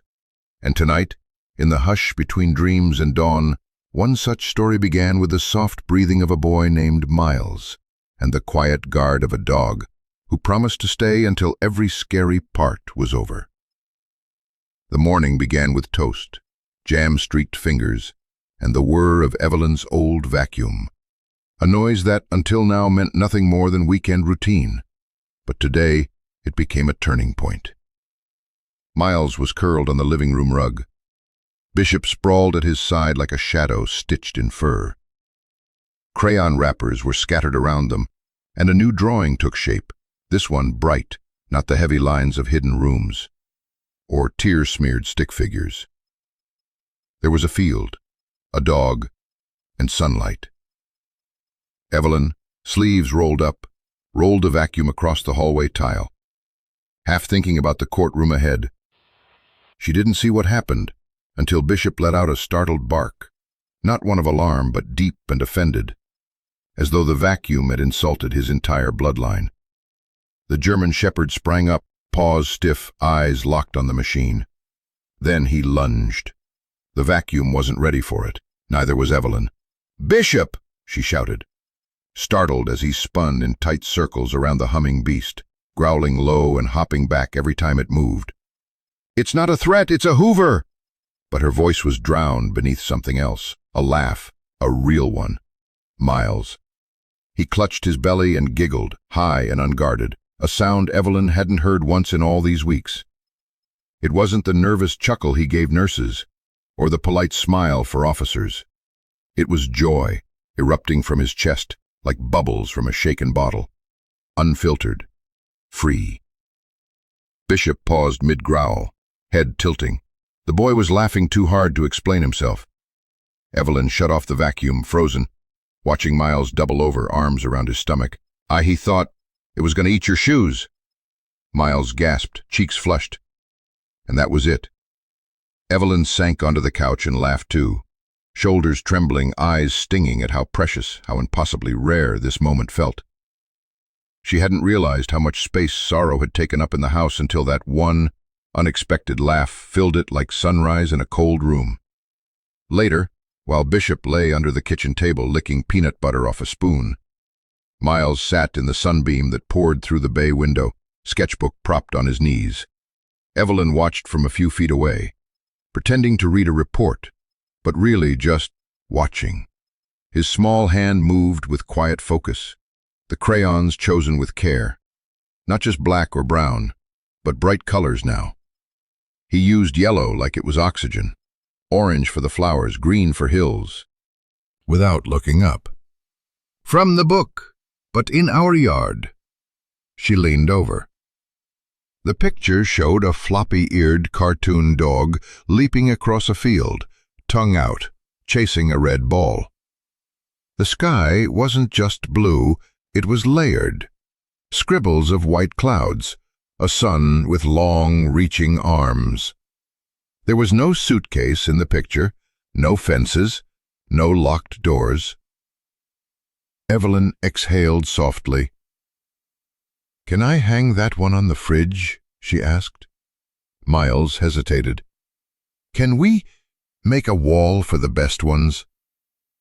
"We can make a whole gallery," she whispered. "Hall of Fame." He smiled. The second time that day. That afternoon, Evelyn took them to the local co-op for apples and a replacement light bulb.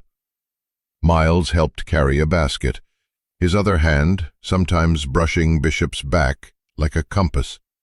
A neighbor, Mrs. Kellerman, bent down to offer Miles a free caramel square. "For being brave," she said softly. Miles took it, eyes wide. "He's not used to candy," Evelyn explained. "Then that one's a memory," the woman smiled, and walked away. When they got home, Miles placed the candy on his windowsill. He didn't eat it. He just looked at it like a stone he'd found on a path that proved the way home was real. After dinner, Evelyn found Miles kneeling beside Bishop with a sheet of stickers. Each one had a tiny name scribbled in crayon. He was pressing one carefully to Bishop's collar. "What's that one say?" she asked. Miles held it up. The letters were crooked but clear. Protector. Evelyn knelt beside him. "That's a good name." Miles nodded. Then, barely above a whisper, "He came back, even when I wasn't his job anymore." She didn't know what to say, didn't try. Just wrapped an arm around the boy and let silence do what words couldn't. That night, Evelyn walked past Miles's room to hear soft humming. She peeked in. The lighthouse lamp cast warm shadows on the wall. Miles was curled under the covers, one arm slung over Bishop. The dog blinked sleepily, ears twitching. On the wall beside the bed, taped in a neat row, were 3 drawings. The first, Serena and Miles in a field, hand in hand, a pink sun overhead. The second, Evelyn, Bishop, and Miles beside a blue door. The third, just Miles, holding a crayon, drawing an even bigger picture. Evelyn pressed a palm to her chest. It wasn't just the boy who was healing. The house was, too. So was she. She stepped onto the porch, letting the spring air settle into her bones.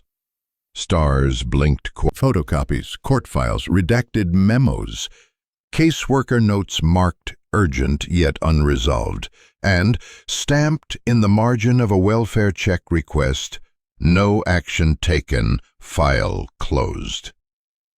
Miles's birth name leapt from the page. Micah Thomas Renner. And next to it, Gregory Renner, his father. Bruising photos, scribbled statements. Daddy got mad because of cereal. One memo read, "Recommend extreme caution.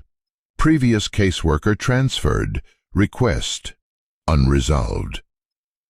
Evelyn's breath caught. Serena hadn't kidnapped Miles. She'd saved him, and no one had listened. The final page was a shipping receipt.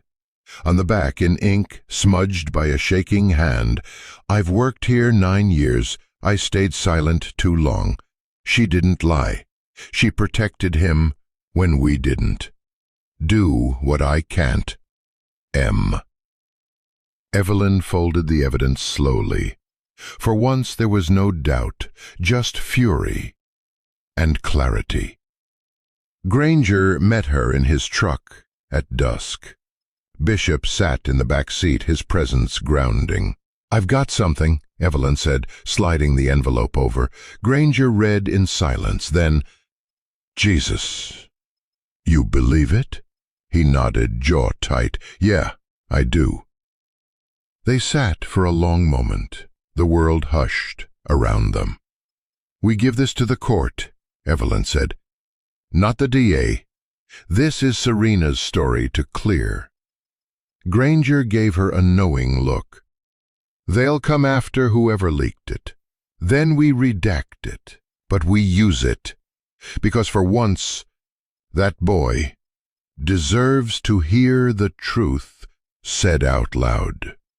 The courthouse was quiet, all old wood and older regrets. Evelyn sat on the bench, Bishop at her feet.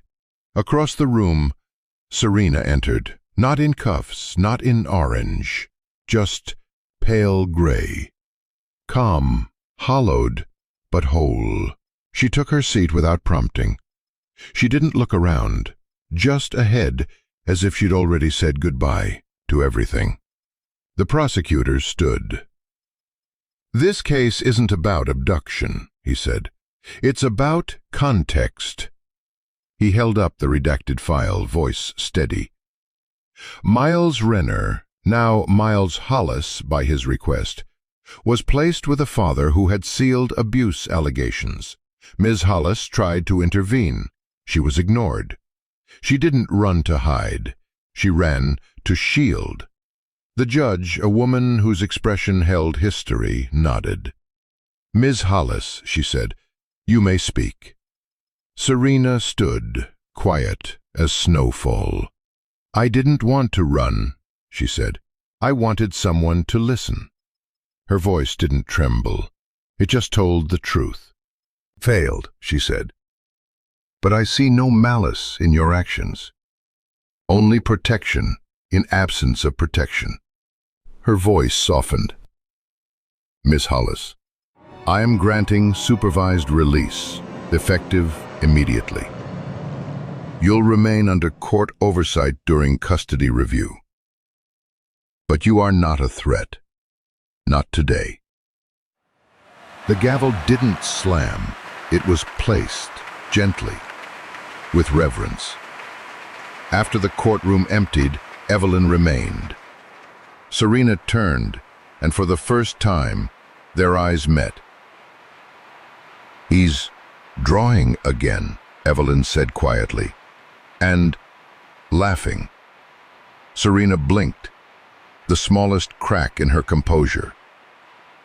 "Thank you." "We're not done yet," Evelyn replied. Serena nodded, not as surrender, but as a promise to keep going. The park was quiet. Midday wind moved through empty swings. Evelyn and Miles walked slowly, hand in hand. Up ahead, Serena sat alone on a bench, thinner than before, quieter, but somehow still the same. Evelyn knelt beside Miles. She's still her, just quieter now. Miles looked, then let go of her hand and walked forward alone. Serena stood, not reaching, just waiting. "I had dreams," he said. "You were in them." "I dreamed of you too," she replied, crouching to meet his eyes. He studied her hands, the ones that once fixed his shirts, wiped his face, braided his hair too tight. "You did keep me safe," he whispered. Serena closed her eyes. Something deep inside her unwound. Then they sat. No rush, no questions. Just a boy resting his head briefly against the woman who had once carried all his weight without complaint. She pulled out a pouch, a shoelace bracelet in blue and green. "I kept it," she said. Miles slid it on. It barely fit. "I made this when I thought we were camping forever. You called me Mama Willow. I didn't correct you." "I knew you weren't my mom," he said, but it felt real. They sat in silence, letting the moment speak for them. When time was up, Serena turned to go. "They let me stay in town. We'll have more days." Miles didn't answer. He just pulled a folded paper from his pocket.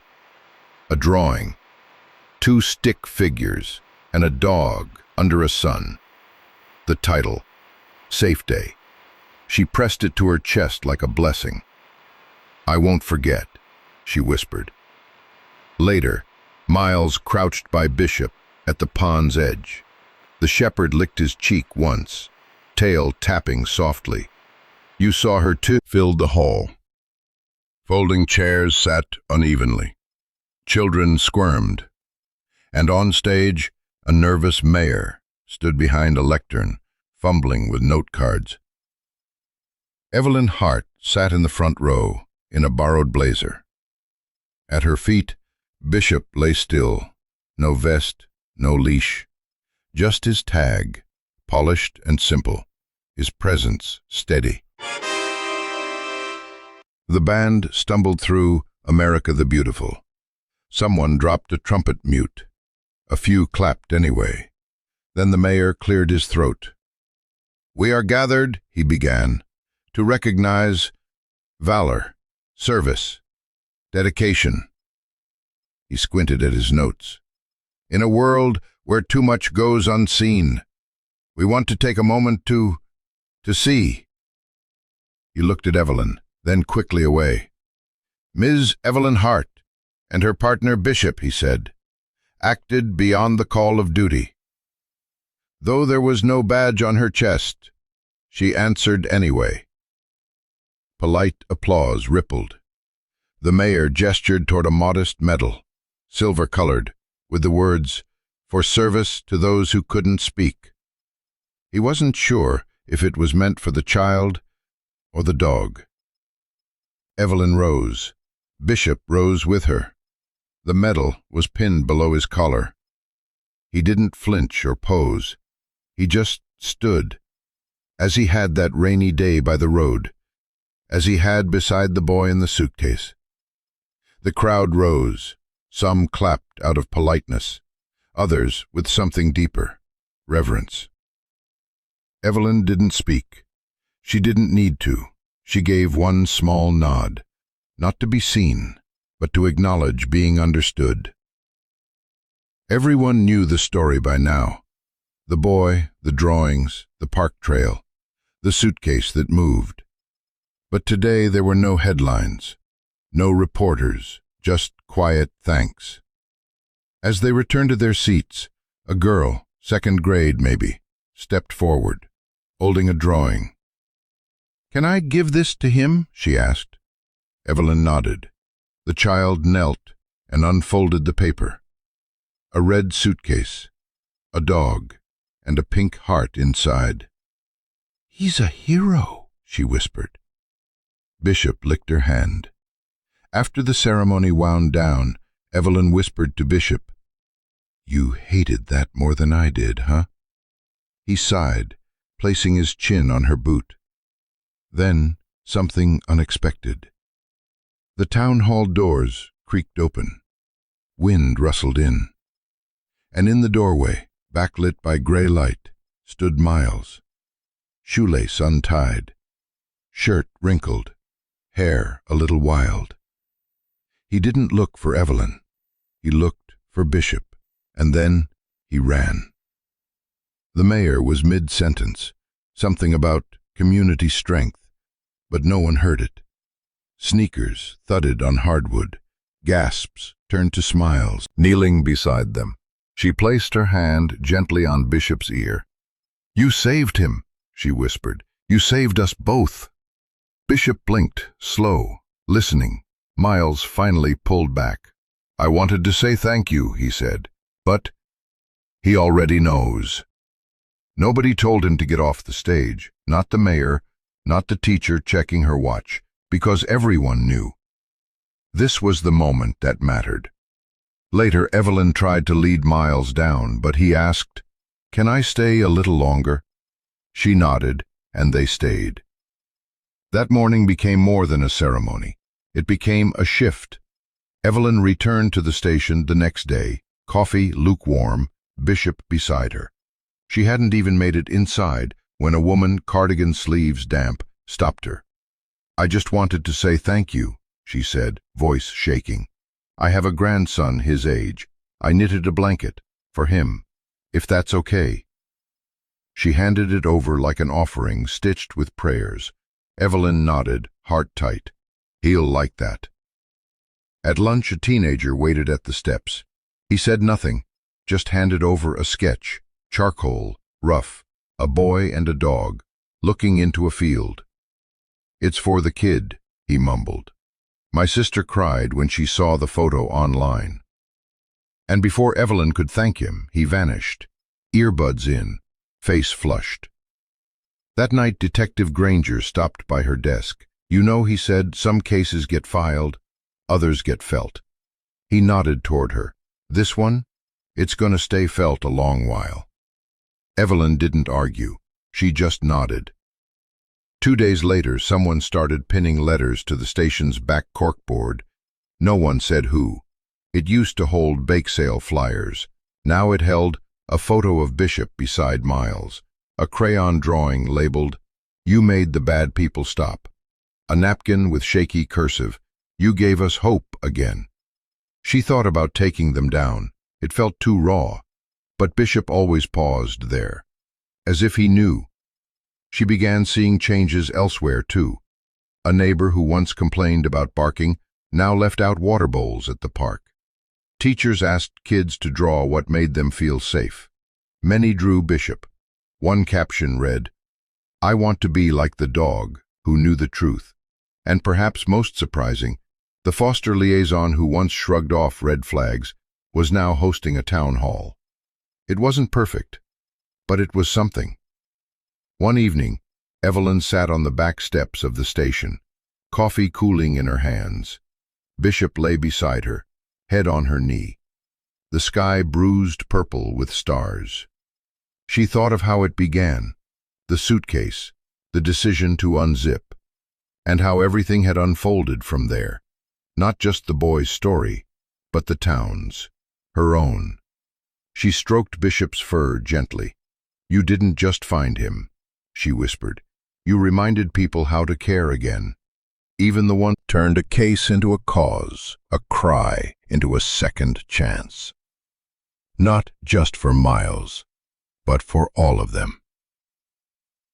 The house had finally learned how to sleep again. No longer did it creak with unease or hold its breath during every gust of wind. The walls, once brittle with silence and fear, had softened, soaked in laughter, in whispered promises, in trust. They no longer stood as walls, but as shelter. Outside, crickets played their slow rhythm. Somewhere down the street, a dog barked once. Then, nothing but ocean. Not the real ocean, just the sound machine beside Miles's bed, set to coastal breeze. Evelyn had chosen it weeks ago. He'd never asked her to change it. Most nights now, it was just the three of them, Evelyn, Miles, and Bishop, always nearby.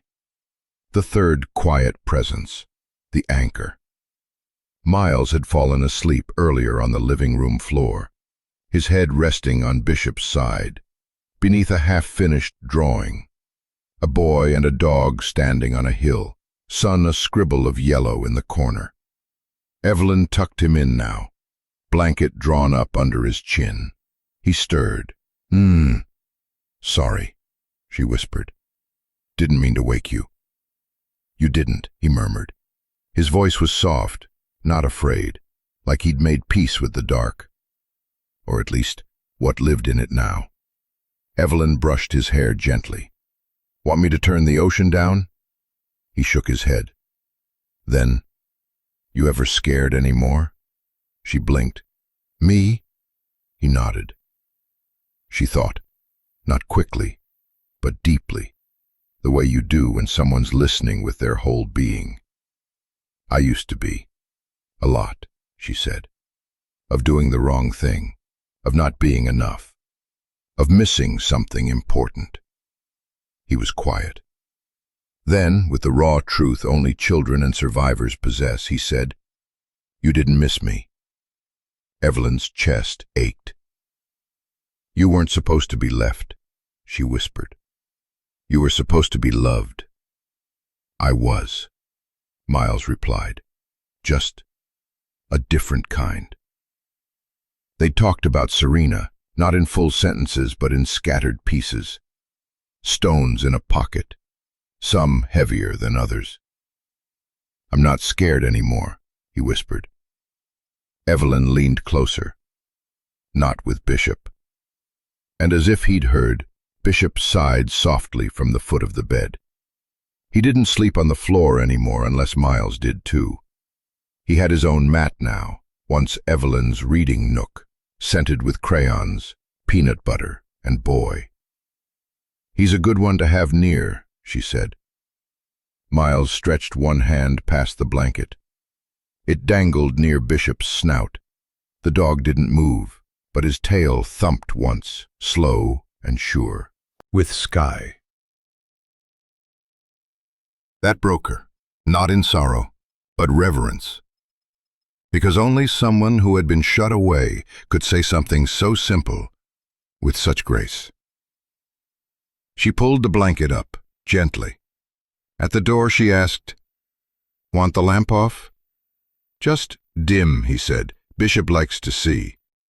She smiled, adjusting it to a soft golden hue, not to erase the dark, just to keep it company. Before she left, she looked back. Miles had drifted again, one hand still outstretched. Bishop had inched closer, resting his chin beside the boy's fingers. Their breathing was in rhythm. Outside, the wind shifted.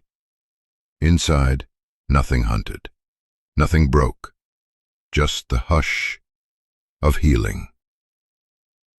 Evelyn lingered outside his room, her hand resting on the doorframe, the other still warm from brushing his hair. Not with Bishop, he'd said. She stepped back inside. Miles was truly asleep now, cheek pressed to pillow, one hand still hanging low. Bishop lay curled nearby, watching Evelyn. He hadn't settled fully yet, not until she did. She crossed the room and sat in the old wooden chair by the dresser. It used to hold unopened mail. Now it held only space. The room was lived in, a drawing pinned to the wall, a dinosaur on the windowsill, a threadbare fox missing an eye. It looked like a room someone had claimed. A room that waited for the same breath night after night. Evelyn looked at the bed, then whispered words that had lived inside her far too long. You were never lost, kid. Just waiting to be found. Bishop didn't move, but his ears twitched. He knew. He always did. There were no medals, no press releases, only breath and presence. And a dog who had once sat beside a navy blue suitcase and waited until someone finally listened. You picked up the scent first, Evelyn murmured.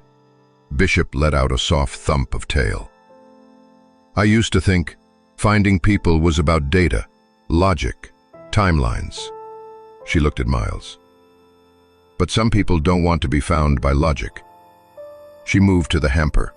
On top, a soft blue shirt, still faintly smelling of pine and crayon wax.